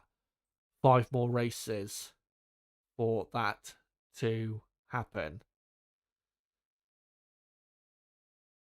Tony Cott says Piastri just doesn't have that killer instinct in him. Consistent driver, yes, but that's about it. I do think he has a killer instinct. I think we've seen that this season where he's made really important, timely overtakes. For example, when he passed Norris at Spa, when he passed Max in Miami was another one. I think he's very good at big overtakes at important moments. So I think he does have it. I think it's just, yeah, maybe a consistency issue. But also, I think he still isn't fast enough to really put Lando away properly, unfortunately.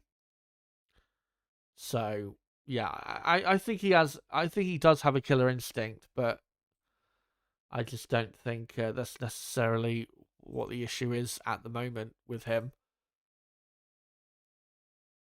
Um,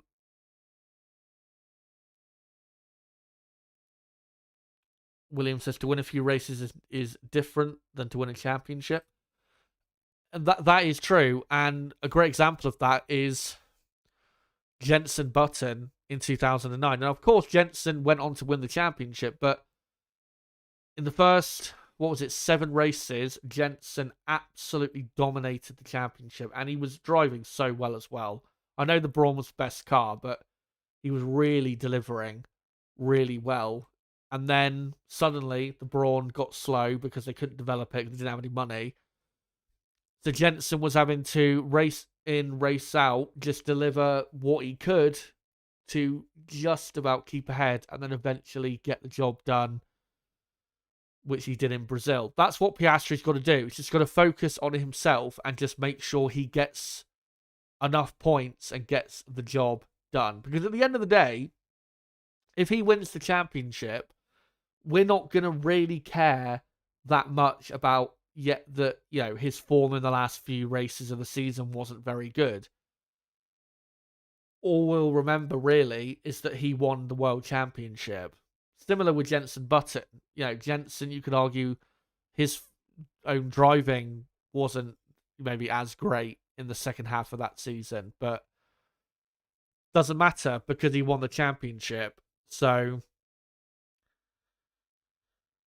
that's what he's got to focus on. Just getting the results, getting the odd podium here and there to make sure that when it's all said and done, he is the world champion and not Lando Norris or Max Verstappen, which is why, like I said earlier in this stream, even if Max wins the race, if Oscar can finish in third, I think that would be a good result in, getting a good load of points and at least keeping ahead for now at a racetrack where McLaren are not maybe as quick compared to the others as they, are or will be at the other remaining races between now and the end of the season. So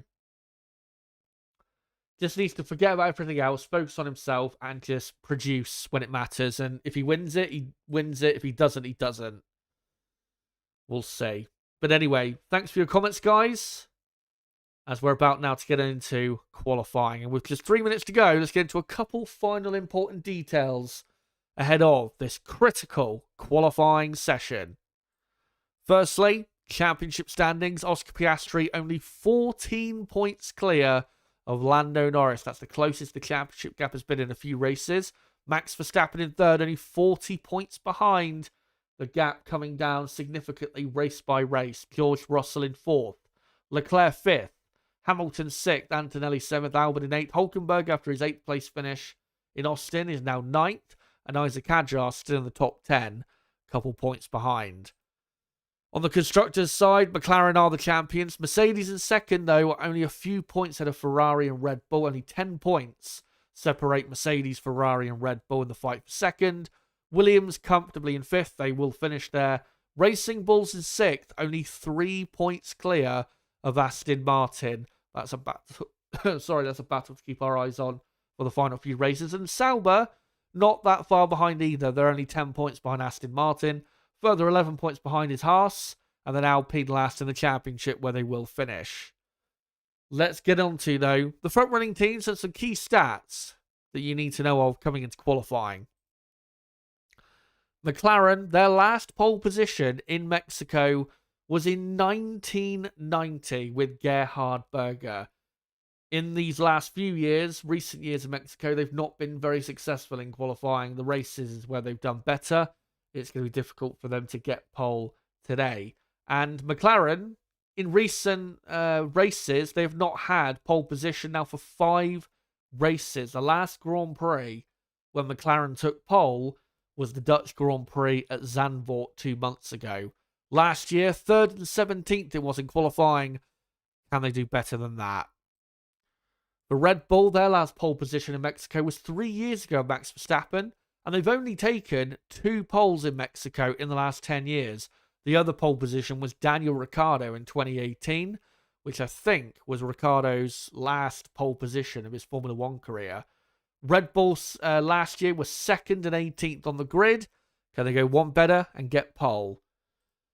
Ferrari have been successful in the last couple of years here. Their last pole here was last year with Carlos Sainz, and they have taken 4 poles in Mexico the last 10 years. Leclerc was on pole here in 2023 and 2019, and then Sebastian Vettel took pole here in 2017. And yeah, 1st and 4th it was on the grid. Last year, they'd be very happy with that this time around. And for Mercedes, their last pole position in Mexico was 4 years ago with Valtteri Bottas. They've taken 3 poles in Mexico in the last 10 years. Last year, they only locked out the 3rd row.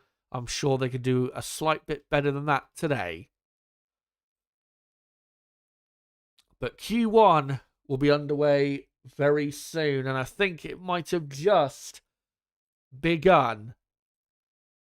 I will sync up the timer at the 17-minute mark, and yes, qualifying in Mexico has begun. And of course, Q1, we knock out the 5 slowest drivers, and then Q2, the next 5 slowest get knocked out, and then we have a top 10 shootout in Q3. The tyres, by the way, this weekend are the C5, C4, and C2 compounds. So Pirelli have decided to skip a compound. The hard tyre, very slow compared to the C5 and C4. So for tomorrow's race, it'll only be soft and medium tyres that'll be used. These tyres, though, at this point don't degrade at all. These tyres are absolutely terrible that Pirelli have produced. As we saw in Austin, the tyres didn't really degrade anywhere near as much as we really needed them to. And there you go. 17 minutes remain in Q1. By the way, make sure to smash the like button. We've got nearly 500 watching and only 47 likes. So we can definitely get more likes on that. So make sure to smash the like button. Let's try and get up to 70 or 80 plus likes in the next 20 minutes or so. Anyway, let's get into this session. So the quickest time of the weekend so far is a 1:16.6 by Lando Norris. Pole position later should be a low 1:16. The fastest time in this session, I'm expecting to be a low 1:17, or maybe a very late 1:16. So to get through to Q2, I think as long as you do a 1:17 lap time, you should be fine. I think anything slower than a 1:18.0 is where you'll be at risk. As we look at Lance Stroll, who might be one of the worst qualifying drivers of all time, starts his first run of qualifying. Stroll, I can't remember him ever having a good result here. He's always been somewhere at the back. I think in his first year here, he had a 7th or an 8th for Williams, but after that, he's, done nothing, pretty much. Which sums up a large part of his Formula 1 career, as Alonso has already gone quicker. His teammate gone quicker in the first sector.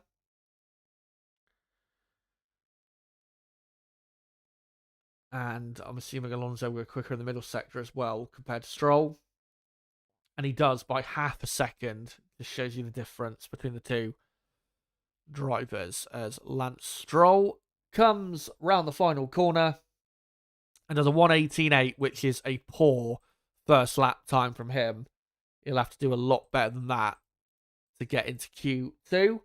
Alonso does a 1:17.9, nearly a second quicker. And that is a good first lap from Alonso, at least when it comes to getting through to the next part of qualifying. As Oliver Behrman has done the first 2 sectors on his lap, and he's 3/10 up on Alonso. Good start from Behrman, who's a driver to watch out for at the moment. He's in great form as Colapinto goes second with a decent first run in what is the slowest car on the grid. As Behrman does a 1:17.7 and goes quickest. So a very good first run from the young Brit. Only 20 years old, remember? And Ocon, his teammate, who's had a decent weekend, has gone third. So it's and then Hulkenberg has gone second on a 17.9. That's a good time for Hulkenberg as well.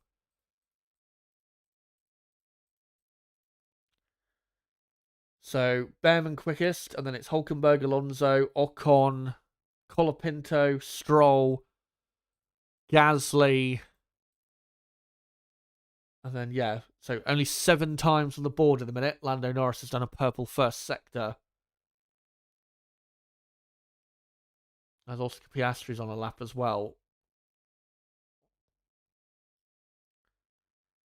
As Lando flying through the S's, which is pretty much the only part of the lap they've left alone from what this track used to be back in the 80s and 90s. as Lando 6 tenths up on Behrman after the first two sectors. This is a very hot start to qualifying from Lando Norris, who's going nearly 6 or 7 tenths quicker than his own teammate, who's struggling to outpace Behrman, and Lando Norris has a 1:17.1. That is a very quick first run. As here comes Oscar Piastri, who only goes third, 7 tenths slower than Lando Norris. As Lewis Hamilton only goes fourth. So Piastri and Hamilton will have to improve. Still a decent enough run. As Albon goes third.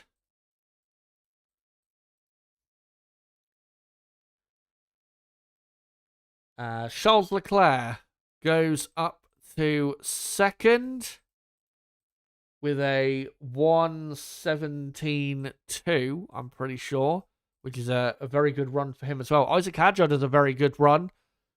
1:17.5 from him, and he goes third. Hot start from Hadjar. As Lawson goes even quicker by a 10th, so a great start from the two Racing Bull cars. That's a replay of why Hamilton was a bit slow on his lap. He straddled the exit curve at turn 12. And that would have cost him probably 2 or 3 tenths. And here's Bortoleto. Probably going deep at the same corner. And yeah, locked both front tyres and just, did the same thing. So not having a great run there is Bortoleto. As now we're looking at Max Verstappen, who has the most wins around this circuit than any other driver. As Yuki Tsunoda goes fifth on a 1:17.6. And the only drivers we're waiting for to set a time is Russell, Verstappen, Antonelli, Bortoleto, and Sainz. Bortoleto came back into the pits briefly, I think, for fresh tyres after that double lockup. And he's now back out on track. Verstappen having a bit of understeer through the middle sector. He's not done a purple middle sector. So this is not the quickest lap from Verstappen. And Carlos Sainz, actually, behind him, is going faster in the Williams, interestingly. As Verstappen round the final corner to the line. Purple final sector, and he goes with a 1:17.3 up to third. Still a very good first run. But I was expecting a tad more there, as Carlos Sainz goes only half a tenth slower. Very impressive lap time by Sainz, who is a driver to watch out for. Of course, took pole at this track last year for Ferrari, as Antonelli goes sixth. Here comes George Russell, his teammate. Where can he go? Purple final sector. Very, very good lap. Only half a tenth down on Norris. And he's second, which just proves Mercedes' great pace straight away. So it's currently Norris, Russell, Leclerc, Verstappen, and Sainz, your top five. And in the drop zone, Ocon, Colapinto, Stroll, Gasly, and Bortoleto. As some Verstappen, having a big wiggle through turn 9. That would have cost him a tenth or so. So Max definitely left a bit of time on the board there. But the drop zone at the minute is not really surprising. Both Alpines are in there and Stroll. Bortoletto's in there as well. Obviously, he hasn't done a lap time yet, but wouldn't be surprised if he gets knocked out, really. As now Lance Stroll goes up to 13th. Ocon, though, I'm expecting a bit more from him. Haas definitely quite a bit faster than 17th. And there you go. Ocon goes up to 7th. Ahead of his teammate. That is a lot more like it. As Alonso's now in the drop zone. What can he do? Alonso goes 8th. As we now look at Oscar Piastri, who's on a flying lap, currently 14th. Needs to improve by at least half a second. As Gasly goes 12th for Alpine, pushes Lance Stroll back into the drop zone. Lewis Hamilton is on a faster lap. And Lando Norris is now quickest on a 1:16.8. That is very quick, but Oliver Behrman has gone second. Only 0.2 of a second slower than Norris. What a lap by Behrman, who is on it yet again. Piastri goes third. Quarter of a second down on his teammate as Lewis Hamilton goes fifth. And Leclerc immediately goes back ahead of his teammate and goes second as Hülkenberg stays 18th. Not great from him. So yeah, it's Norris, Leclerc, Behrman, Piastri, Russell, Hamilton, Verstappen, Sainz, Ocon, and Alonso. And then it is Bortoleto up in 11th. So Bortoleto's doing a good job so far. And then Lawson, Antonelli, Hadjar, and Gasly. And in the drop zone, with 6.5 minutes to go in Q1, it is Tsunoda, Colapinto, Hülkenberg, Albon, and Stroll. Tsunoda and Albon surely can get their way through to Q2.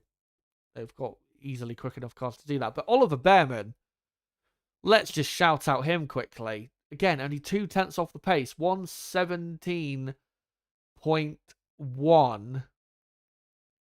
That's an incredibly quick lap time. Behrman has put himself right in the conversation for a surprise result today. As we're looking at Alex Albon, who I believe is on a new flying lap. He is.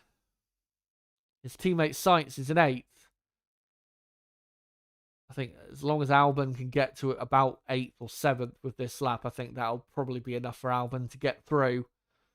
Albon currently is on a, 1:17.7 or 1:17.8. So if he can improve by 3 to 4 tenths, then Albon should be able to get through.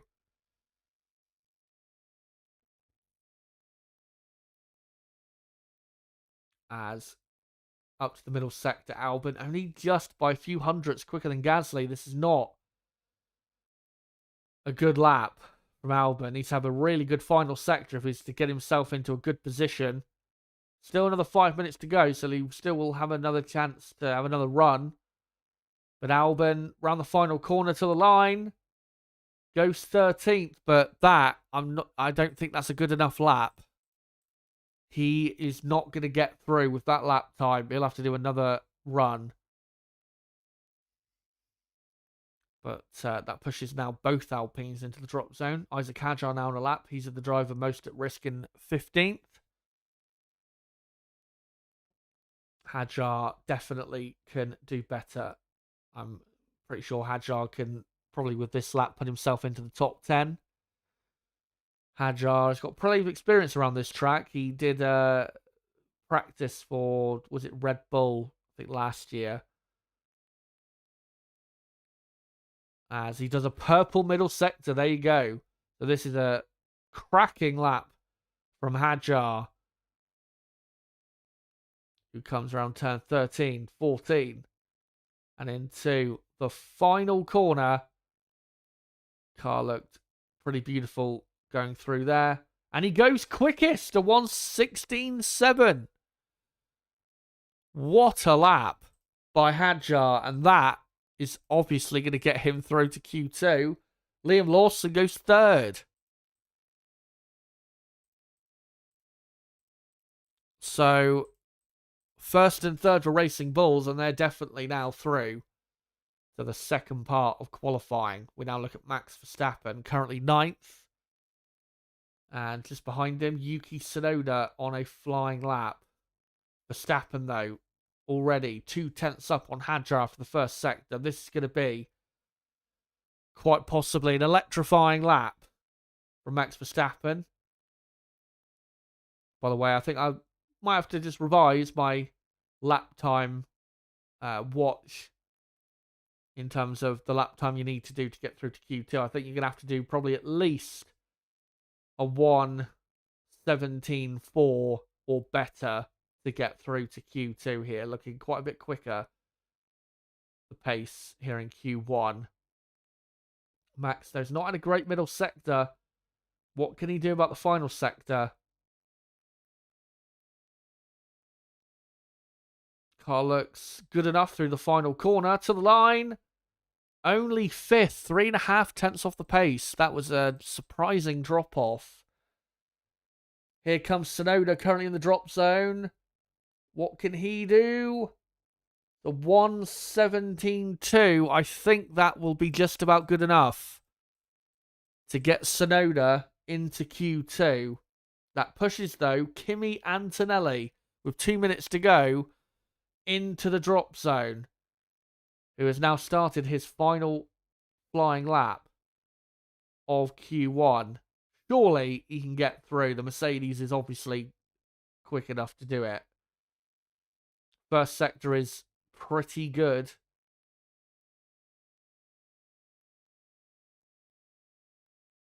Carlos Sainz has done a first sector, which is pretty decent as well. He's needing to improve to make sure of his appearance in Q2.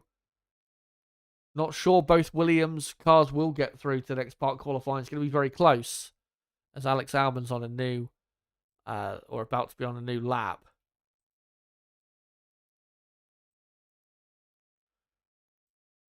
As Antonelli's not improved his middle sector.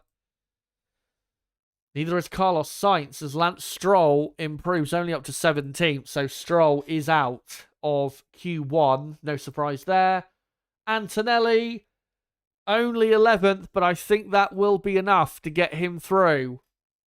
Carlos Sainz improves his final sector and goes 8th. He is definitely through to Q2. Here comes Gasly. Only 17th. Pierre Gasly is also out of Q1. No surprise there. Here comes Bortoletto, currently in 15th. And he does a 17.4 and goes up to 14th. That's going to be so close as to whether he can get through that time. Hulkenberg goes 11th. So I don't think Bortoletto will get through with that time. As Esteban Ocon goes 3rd. What a lap time from Ocon. 1:16.9. Incredible lap time. Haas and Racing Bulls looking so quick. Here comes Russell, who goes 2nd. As Alex Albon is improving in the drop zone at the minute the checkered flag has fallen. These are the final laps as Lewis Hamilton improves up to P2. As now we're looking at Alex Albon as he enters the middle sector on his final Q1 run. Fernando Alonso, currently in the drop zone, goes up to 12th. And that eliminates Gabriel Bortoletto. And Antonelli is now the driver at risk, but Albon is a 10th down on Antonelli after the first 2 sectors. This final sector is going to decide it. Will it be Albon or Antonelli knocked out in Q1? Through the final corner. To the line.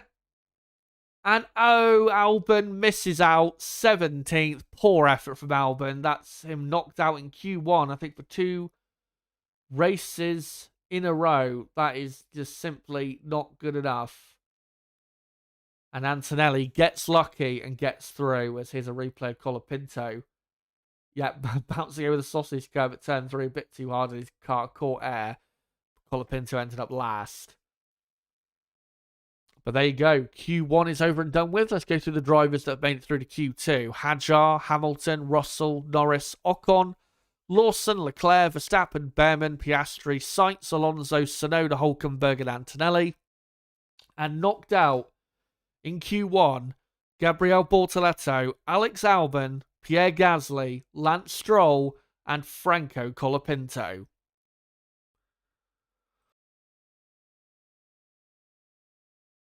And Q2 will be underway in about 2 or 3 minutes from now. And of course, will be a 15-minute long session. Let me just get the graphics ready. There you go. In terms of Bortoleto, Albon, or Bortoleto, Gasly, Stroll, Colapinto being eliminated, no surprise. If you told me that those cars would be eliminated in Q1 here, I would not be shocked at all. Albon, though, again, poor, really poor. And his real big drop-off in form continues. Hasn't made Q3 Albon since, I think, might be the Belgian Grand Prix at Spa is the last time he made Q3. Albon has not been in good form, and it only continues.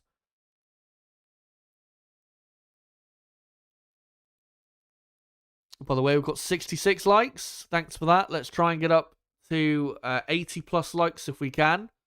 If you haven't hit the like button yet, make sure to do so. Obviously, helps the channel in the algorithm and helps show me that you guys enjoy the content. So if you do, smash that like button.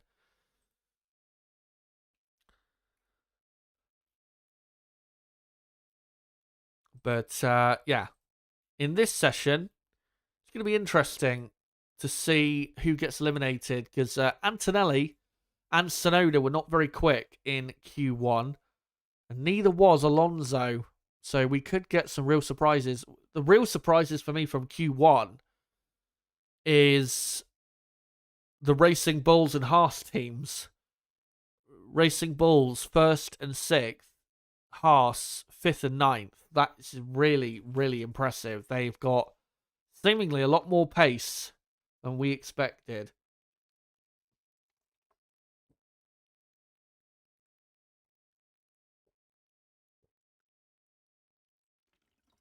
And let's hope they keep that up to make for an even more exciting session and obviously make for an even more intriguing grid for tomorrow. As they're doing a replay of Alex Albon's radio on the broadcast, but they're not showing what he said. But I'm sure he was absolutely gutted with another Q1 elimination. This is the worst qualifying form he's been in years. These last 3 or 4 races.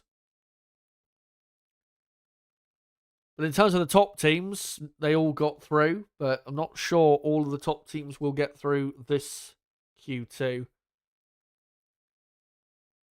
Especially with Racing Bulls and Haas looking as quick as they are.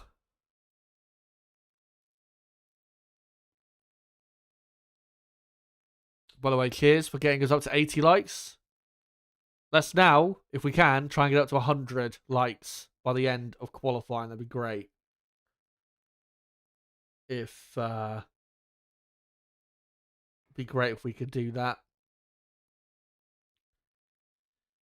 As we are, I think, just moments away from Q2 getting underway. The fastest time in Q1 was a 1:16.7. I still think pole position is going to be a low 1:16. I don't think they're going to get into the 1:15s. That would be remarkable, but I think the quickest time in this session probably going to be a 1:16.4, 1:16.5. So I think as long as you do a 1:16 lap time, you should be that should be good enough to get through to Q3. But if you're doing a low 1:17, it's going to be really close as to whether you make it or not. So yeah, we'll see who does what. But pole position, like I said, should still be a low 1:16, probably between a 16.0 and a 16.2.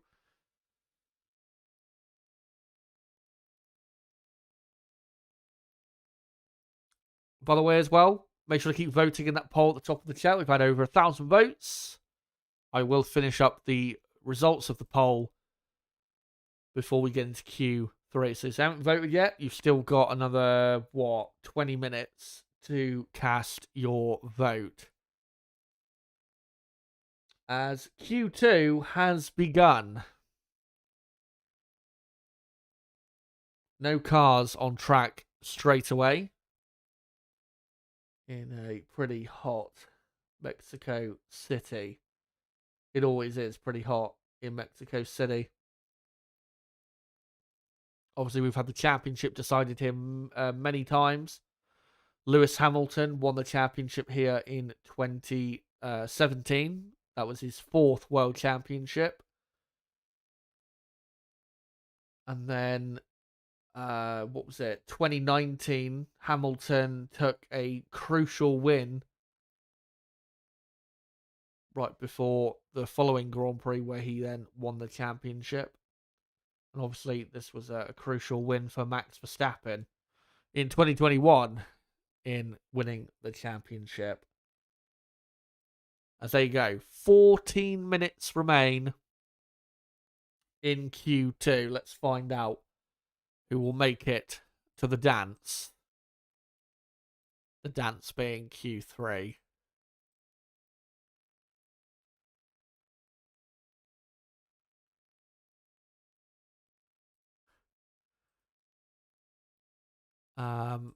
Right. So let's see what the especially what the midfield teams can do. We've got a Racing Bull car on track. I didn't quite see who it was. Wasn't quite paying attention, sorry.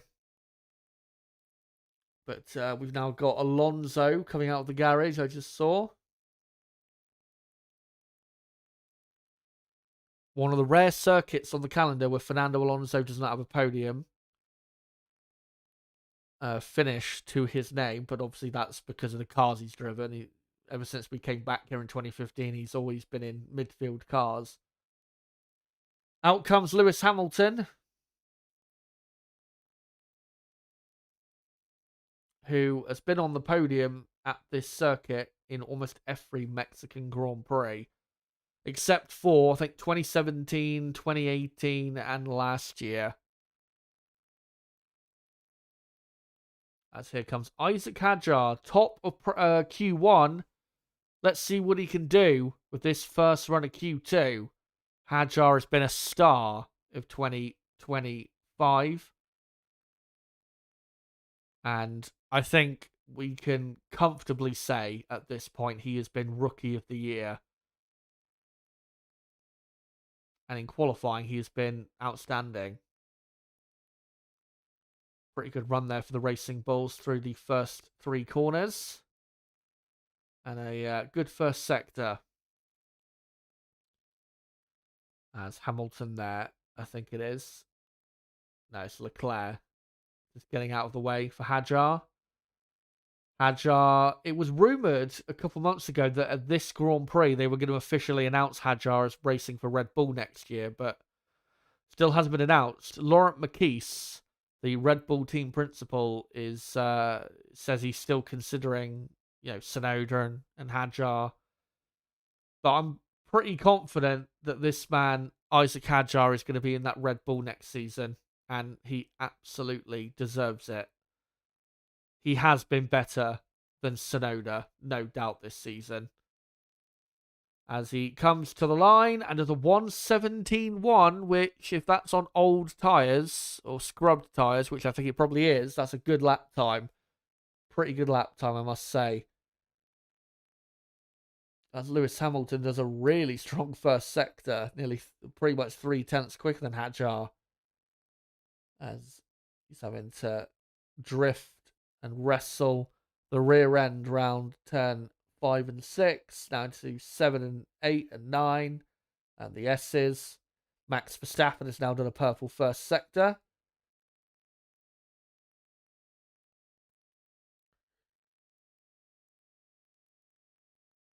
As Hamilton running slightly wide into turn 12, but he kept it together.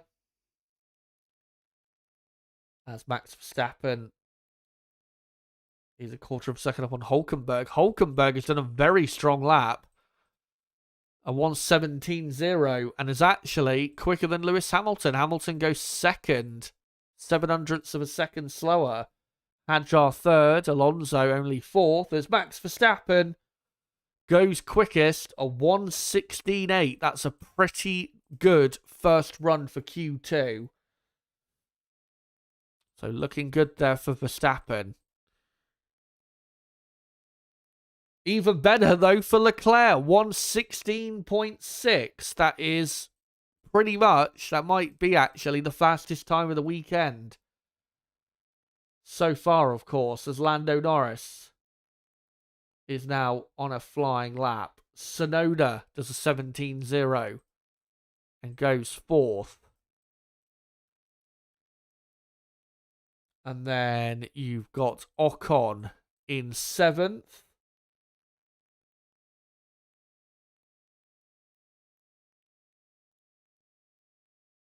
As Behrman goes ahead of his teammate.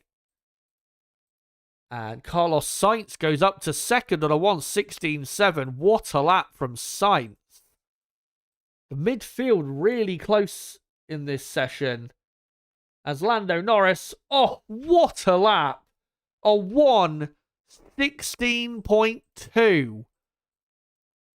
Have that. That is a stunning lap time, and he goes a second quicker than his teammate. I hope Piastri's on old tyres compared to Lando, because that is an unbelievable difference. Lando Norris, 1:16.2, 4/10 quicker than Leclerc, nearly 6/10 quicker than Verstappen, as Russell only goes 9th.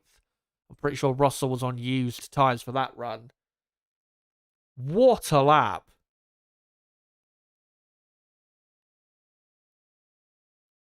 By the way, Nib, hopefully you're doing all right. I know the last couple hours has not been a good experience for you, but it hasn't been for me either with what happened earlier, so don't worry. We can both suffer together as we fall down the table at dramatic speed, as we're looking at Carlos Sainz. Yeah, what a lap from Sainz. Splitting Leclerc and Verstappen, but that lap from Norris is an incredible lap. And he might later get into the 1:15.9, or 1:15.8 range. That is just incredible. McLaren looking ominously quick so far. But with 7 minutes to go in Q2, currently it's Norris, Leclerc, Sainz, Verstappen, Hulkenberg also, shout out him. What a job he's done so far. And then Tsunoda 6th, Hamilton 7th, Hadjar 8th, Russell 9th, Piastri 10th. In the drop zone, Behrman, Ocon, Alonso, Antonelli, and Lawson. Lawson is on an outlap. Not sure Lawson actually got to do a proper lap time, as Piastri was saying on the radio. It felt like in turn 5 something weird happened with the power unit. And McLaren said, yep, we're on it. As his teammate comes in, and Lando doesn't have to go out again after that time. He can just stay in the garage until Q3. He's already booked his spot for Q3.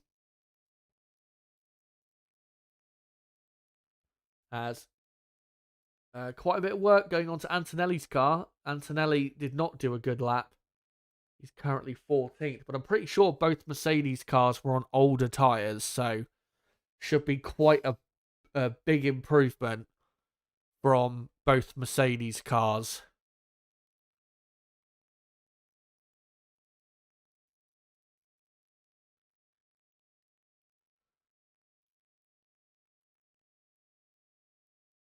As here we go, Liam Lawson. Let's see what he's got. Hadjar, his teammates in the top 10. And Hadjar, I think, has got a lot more pace that he hasn't shown quite yet. Remember, Hadjar did a 1:16.6 or 1:16.7 actually it was in Q1. So Hadjar can go a lot quicker. Lawson going to have to do a 1:16 lap timer here, I think, to put himself right in the mix for getting into Q3.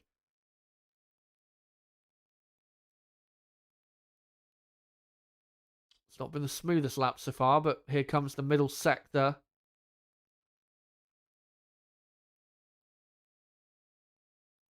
And Lawson into turn 10 and 11. Car looked pretty good through there. What's his middle sector time? He's only just up on Piastri. This is not a good enough lap from Lawson.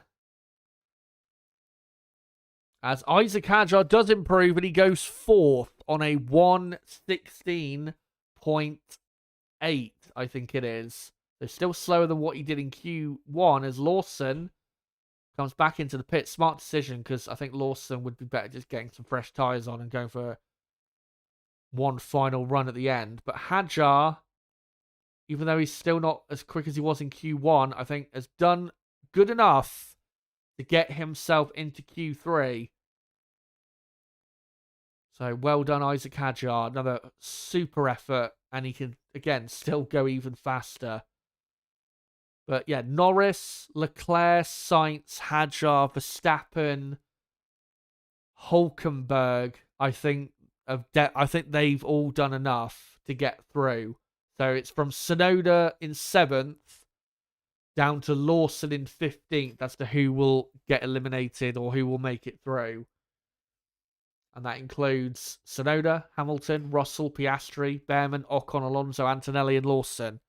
Could get a couple real big surprises here. Let's find out.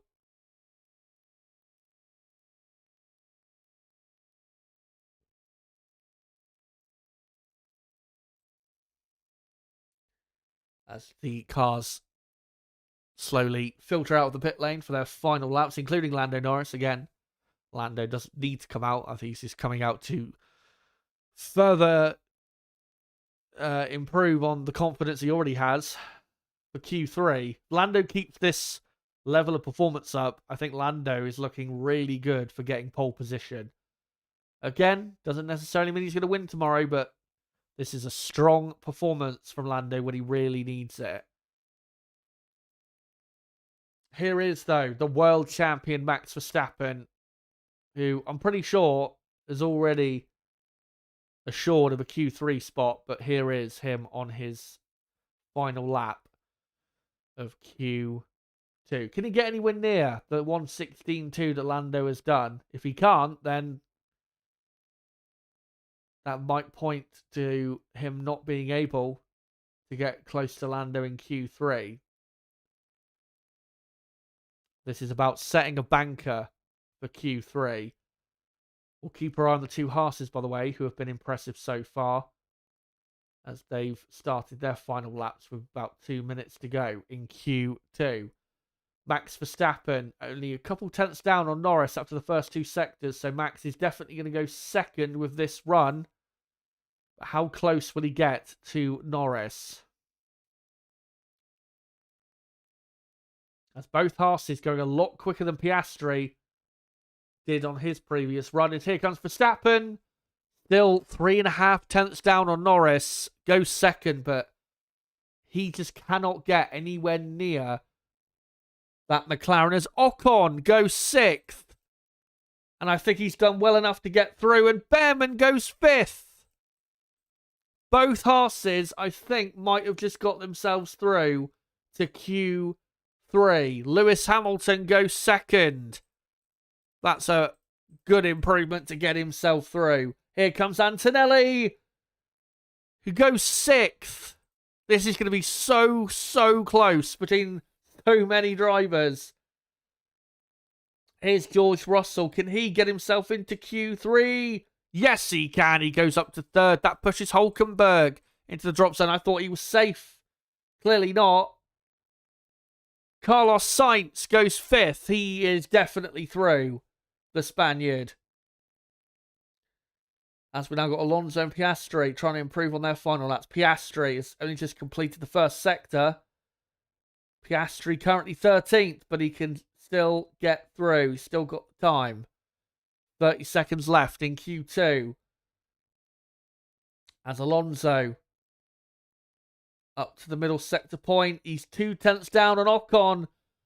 Alonso is going to miss out on Q3. I'm pretty confident of that. What is Piastri doing, though? He's only just up on Tsunoda as here comes Alonso through the final corner. Only 13th. As yes, Tsunoda up to 10th. Can Piastri get into Q3? Yes, he does by the skin of his teeth. He's up to 7th. And that pushes Yuki Tsunoda into the drop zone. As Liam Lawson meets the flag, he is out. And that means that Isaac Hadjar just about gets through. That was a lot closer than I expected. I thought Hulkenberg was safe. And he ended up 13th. That's how quickly things can change. But that's Q2 over and done with.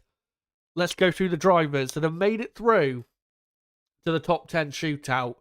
Lando Norris, Lewis Hamilton, George Russell, Max Verstappen, Carlos Sainz, Charles Leclerc, Oscar Piastri, Kimi Antonelli, Oliver Behrman and Isaac Hadjar.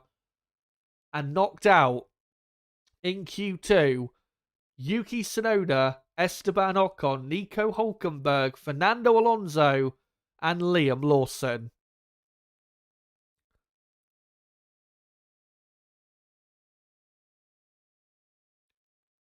And Q3 will be underway in what? 4 or 5 minutes from now. And I'll be honest, I think Lando Norris is looking pretty likely at the moment to get pole position. Unless, of course, he does what he's done multiple times this season and cracks under pressure and throws it all away.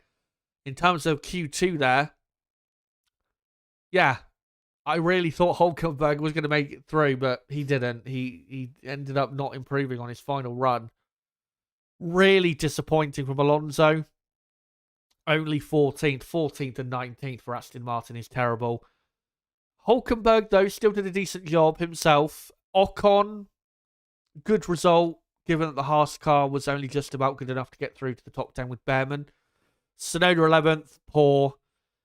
And then Hadjar 10th. Great effort from him today. What a brilliant session he's had. But even better, Oliver Behrman, yet again making Q3 and yet again increasing his stock.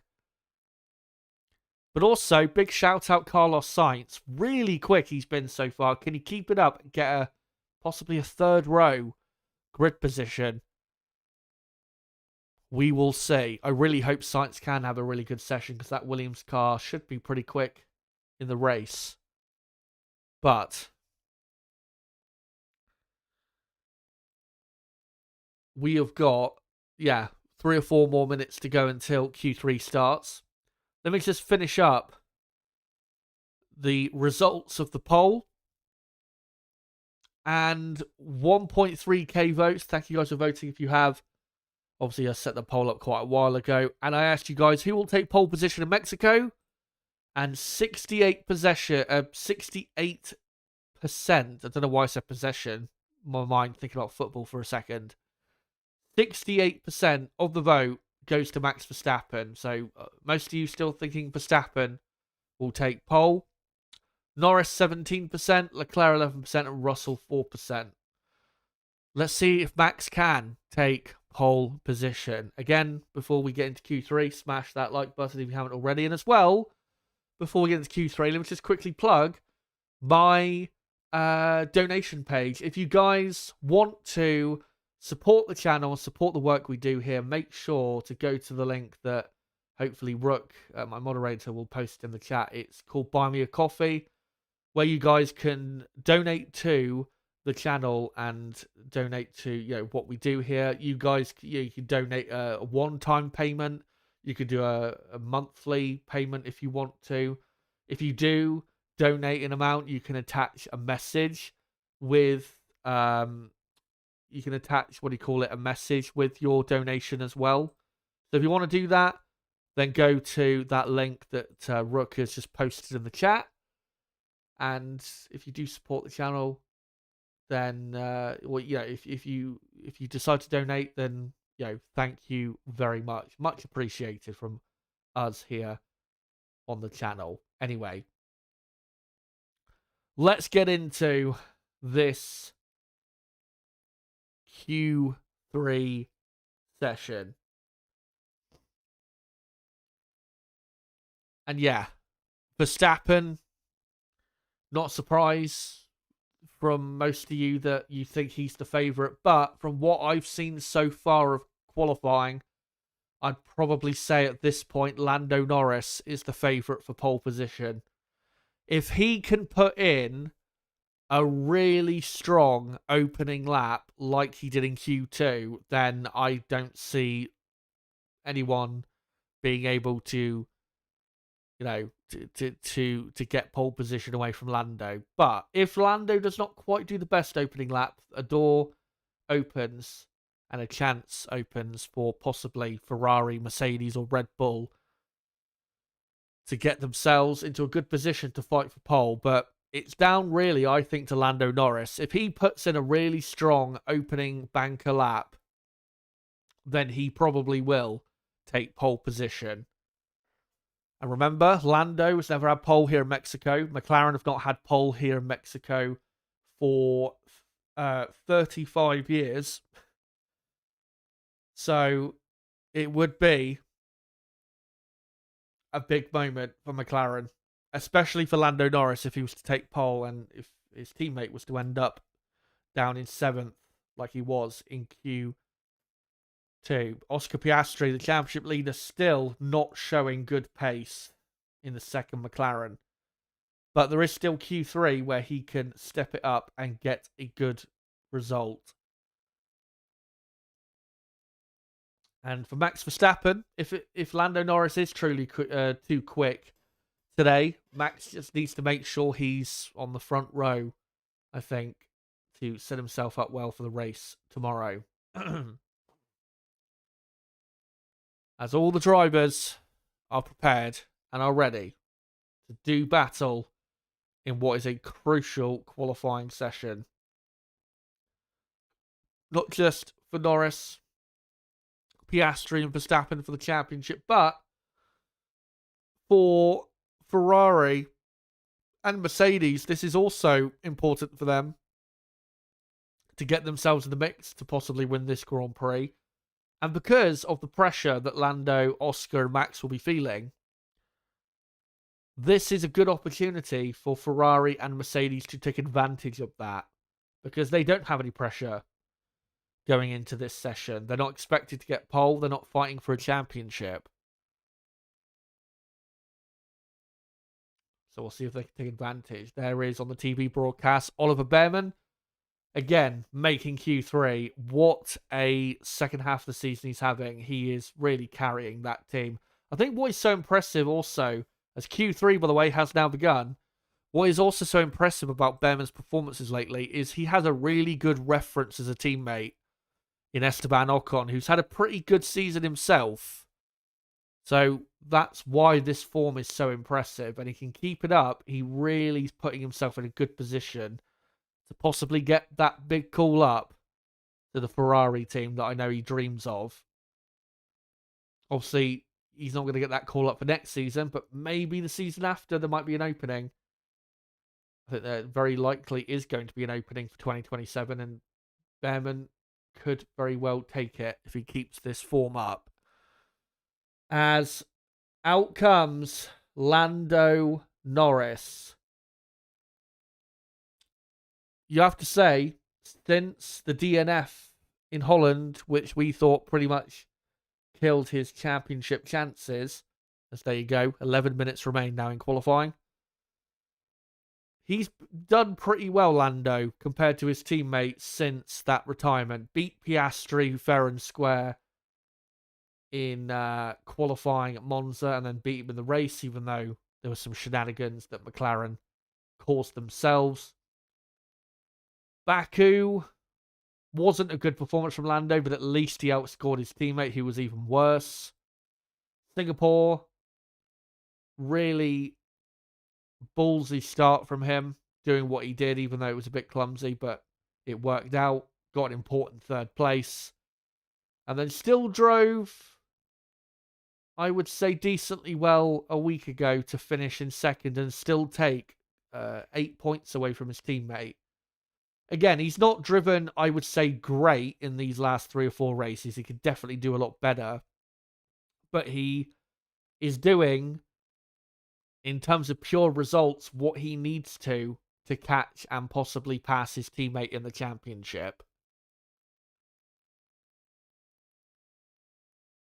As here is Oscar Piastri, championship leader. Piastri has got to make sure he is at least in the top 5. If he's 7th or 8th on the grid, he is really giving himself a mountain to climb tomorrow. Here comes, though, Max Verstappen. He's had pole only once before at this track 3 years ago. He's won here multiple times. Can he take a crucial pole in his championship bid, his hunt for the 5th consecutive title? He's going to have to do a low 116, I think, to start with if he's going to get himself properly into that fight. He gets a slight bit of a slipstream and tow from Russell down to turn 4. First sector is good.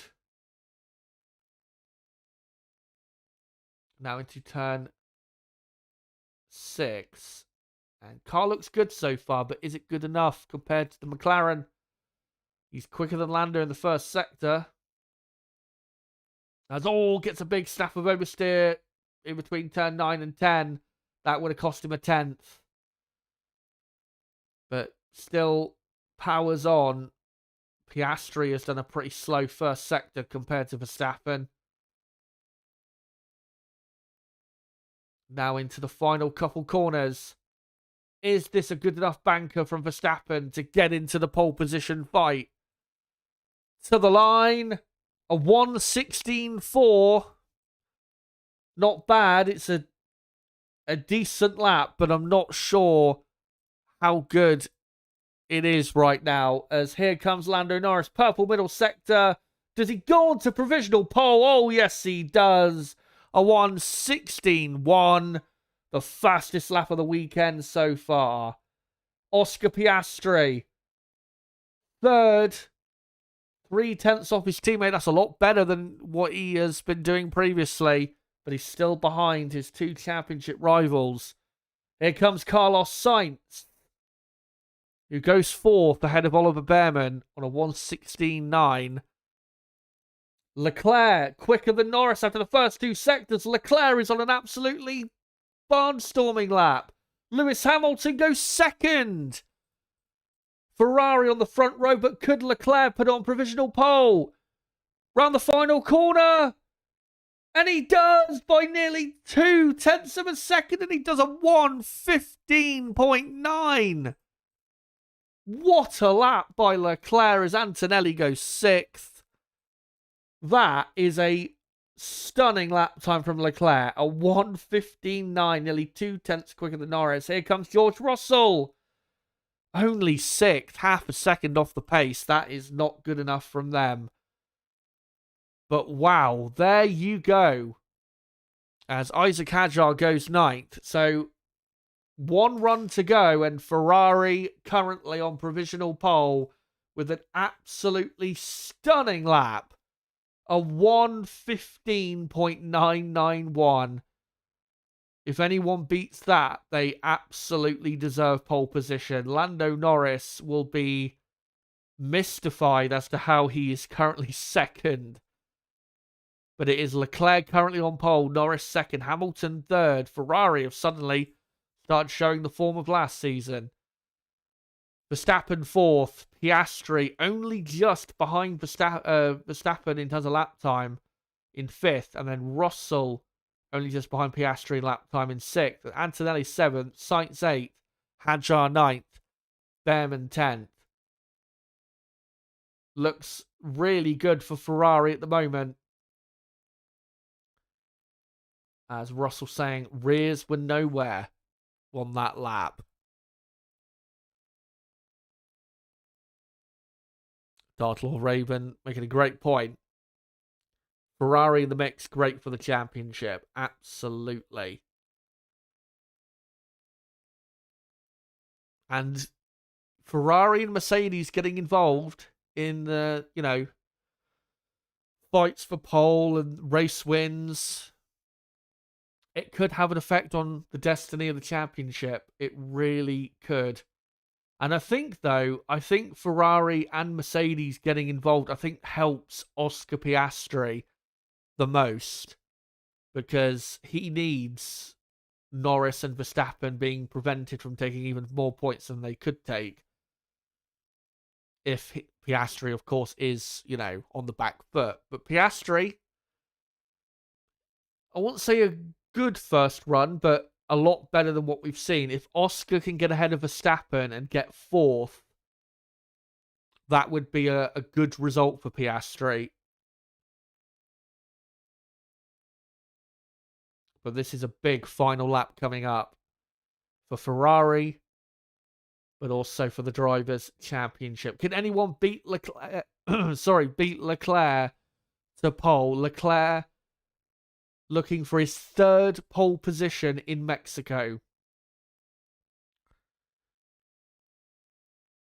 Lando Norris looking for his first pole in Mexico. Lewis Hamilton has not had pole position here in Mexico since 2016. 9 years ago. Max Verstappen not had pole here since 2022. Piastri's never had pole here before.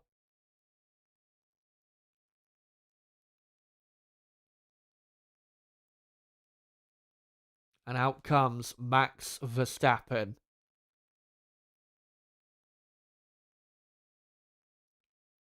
And just ahead of him, the Haas of Behrman and McLaren there, I think, of Piastri, as they all filter onto the track for the final time on this brilliant qualifying Saturday.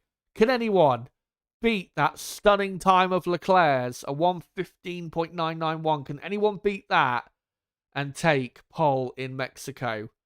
Honestly, I don't think anyone will beat that time, but you never know. We've seen crazy things before. But the cars just slowly filtering onto the track. Carlos Sainz there. Carlos, by the way, currently in 8th place. I think Williams would be happy with that if they ended up 8th. But Antonelli's only a couple of tenths of a second ahead, so they might be able to take 7th if Sainz can pull out a really good lap to finish qualifying. As Piastri.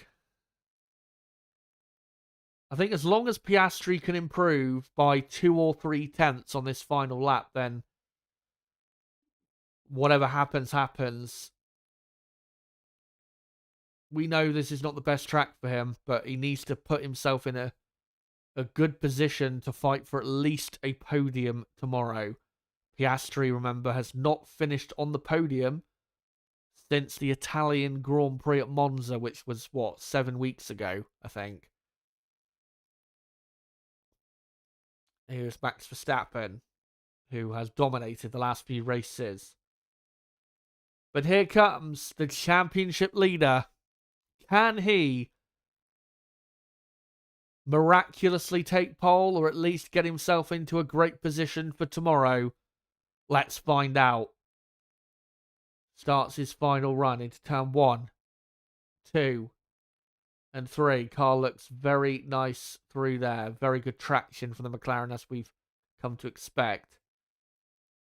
He's only a tenth off Leclerc after the first sector, so a good start. The Ferrari did the purple first sector. I think that's what's so amazing about Leclerc's lap. He only was purple through the first sector. The rest of the lap, he was not as quick as others, but he still put it together. As Piastri wrestling the car through the S's, giving it everything he's got. And he's a tenth and a half down on Leclerc. I reckon if he keeps this up, he might be able to put this into 3rd. As he comes through the final couple corners, Oliver Behrman improves up to 5th. What a lap by Behrman. Nearly went ahead of Verstappen. As Piastri goes 3rd. Will he keep it? Here comes Max Verstappen. He's not had a great lap. To the line. Goes second. Brilliant final sector, but he's not going to get pole. Lando Norris has done a purple first sector. A purple middle sector. He's nearly 3/10 up on Leclerc. Sainz goes fourth. Ahead of Piastri. What a lap by Sainz as Hadjar goes sixth. The midfield getting right in there as here comes Lando Norris with an... Oh my goodness. What a lap. A 1:15.5. And Lando Norris is on pole. Lewis Hamilton goes second. Here comes his teammate. Can he put it at least on the front row? Yes, he does. Second and third for Ferrari. As here comes Antonelli. Fifth. Piastri now down to seventh. Here comes George Russell to the line. Fourth. So Max Verstappen only fifth and Piastri only eighth. But Lando Norris, second in the championship, but without a doubt the best today. What a lap. Pole position, a 1:15.586. Yeah, we've criticised him this year, but full credit to Lando Norris. That was a stunning performance from the young Brit who chases his first world championship. Leclerc second, Hamilton third. Ferrari will be very happy with that. They can fight down to the first corner, maybe take the win tomorrow. George Russell fourth. How on earth has he pulled that out of the bag? Max Verstappen fifth. That might just hurt his championship chances. Antonelli sixth. Carlos Sainz seventh. What a drive from Sainz. Oscar Piastri eighth. If he finishes it on the podium tomorrow, that would be a miraculous result, because that is an absolutely diabolical result and performance. Ninth, Isaac Hadjar. 10th, Oliver Behrman. And the rest of your field, Sonoda, Ocon, Hulkenberg, Alonso, Lawson, Bortoletto, Albon, Gasly, Stroll and Colapinto. That's your grid for the Mexico City Grand Prix.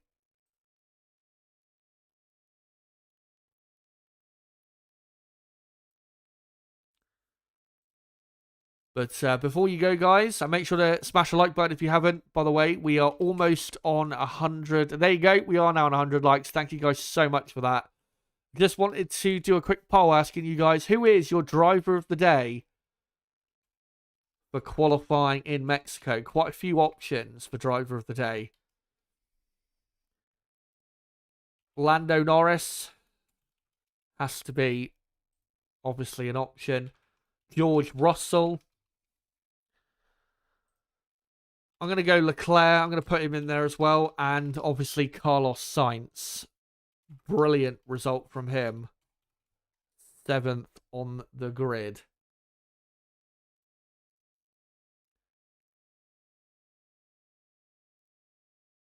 So let me know before we get to the end of the stream, who is your driver of the day for qualifying here in Mexico? My driver of the day,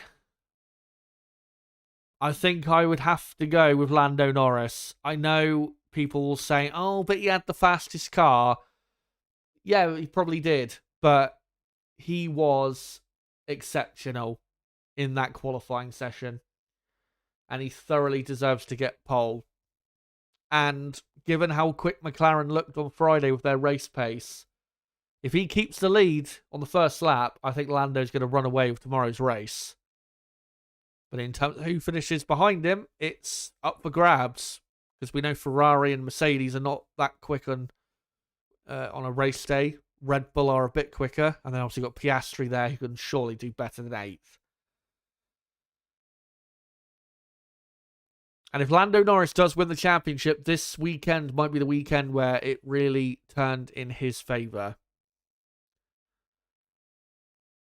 Because as it stands, guys, if the race results tomorrow, if it finishes tomorrow in the race like it is now for qualifying, Norris first, Piastri 8th, and Verstappen 5th, Lando Norris will take the lead of the championship. He will go 7 points clear of Oscar Piastri.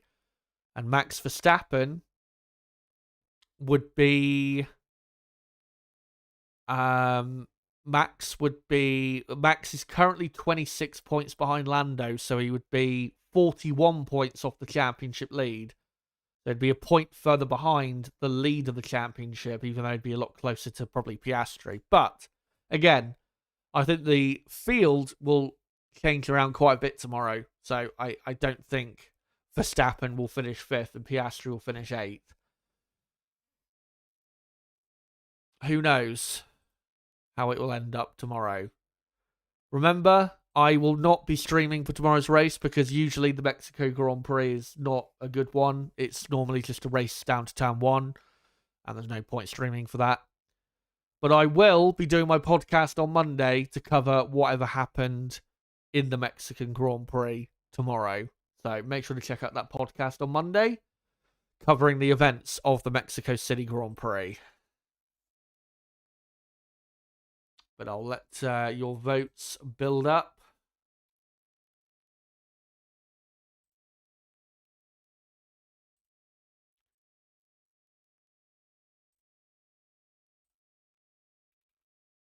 And we'll see who you vote for as driver of the day.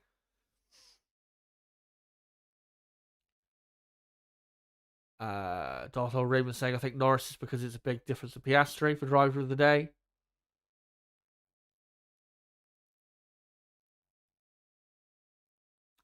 Miss Network says Piastri has had his engine turned down. Is there any evidence for that? Or is that just rumour or conspiracy?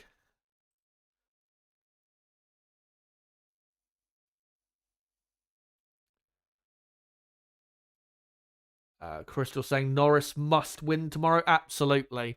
Even if Verstappen and Piastri have a really good race and finish 2nd and 3rd, Norris has to win. He's got to take advantage of this. This is a big moment for Lando. Might be the moment again that this makes or breaks his championship. Because again, if he was to win tomorrow and Oscar Piastri doesn't finish in the top 4, then Lando will take the lead of the championship. So let's wait and see.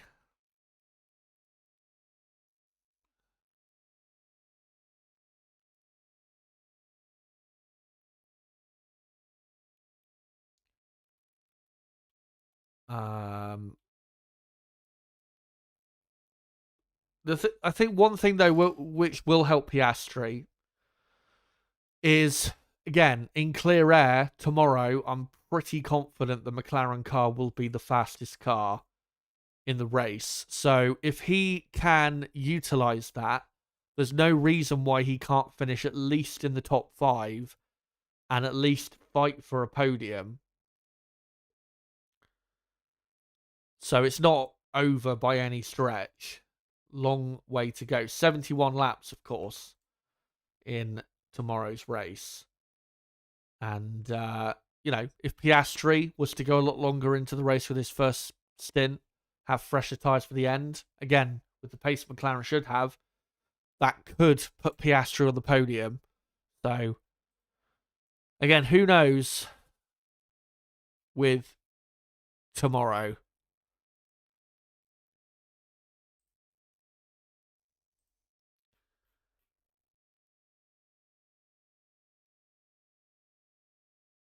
Crystal saying we'll despise Oscar, or will despise Oscar for eternity if Lando becomes champion. Quite possibly. But I think after about 50 votes, I think there's a pretty clear winner, so I may as well just finish up the poll results. 51 votes, and the driver of the day for qualifying has been voted Lando Norris, 61% of the vote. G Walker there saying Carlos Sainz, driver of the day for him. Carlos Sainz deserves a shout out. 7th on the grid is absolutely brilliant. One of the performances of the day, no doubt. Watch out for Sainz tomorrow, by the way. Williams, I'm pretty confident, will have a good race car. And then Leclerc 18%, Sainz 16%, and Russell 5%. But Lando Norris, yeah, he got the job done today. But no points were scored today. It's about tomorrow. Can he deliver tomorrow? And if he does, what will Verstappen and Piastri be able to do? If Norris does not deliver, can Verstappen and Piastri take advantage? We will find out tomorrow in Mexico. Again, I won't be streaming for the race tomorrow, but I'll be sat back watching the race, obviously, and we'll see what happens. Just a quick update. Again, even though I'm not doing a race watch along, I will be doing a podcast on Monday reviewing the Grand Prix. So make sure to check that out if you want to hear my thoughts. And then in terms of content, there'll be no content on the channel after that until the next Grand Prix in Brazil, where I will be doing both a qualifying and race watch along. So make sure to come along to those. For what should be a really exciting, close, competitive, and possibly title deciding race in Brazil.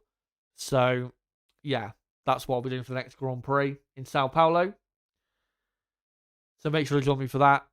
And yeah, hopefully you guys enjoy tomorrow's race. Before I go, make sure to subscribe for more content like this. Bottom right of the screen, you can do it right there. Smash the like button before you go. Obviously helps the channel. If you want to donate, link in the description. And I'm sure Brooke will post a link for the Buy Me a Coffee page if you want to donate. But guys, until my podcast reviewing whatever craziness happens tomorrow, and until the next Grand Prix on the calendar, the Sao Paulo Grand Prix in Brazil, a Grand Prix that has many times decided the fate of the World Championship. Until then, guys, it has been me, Chazza HD. Goodbye.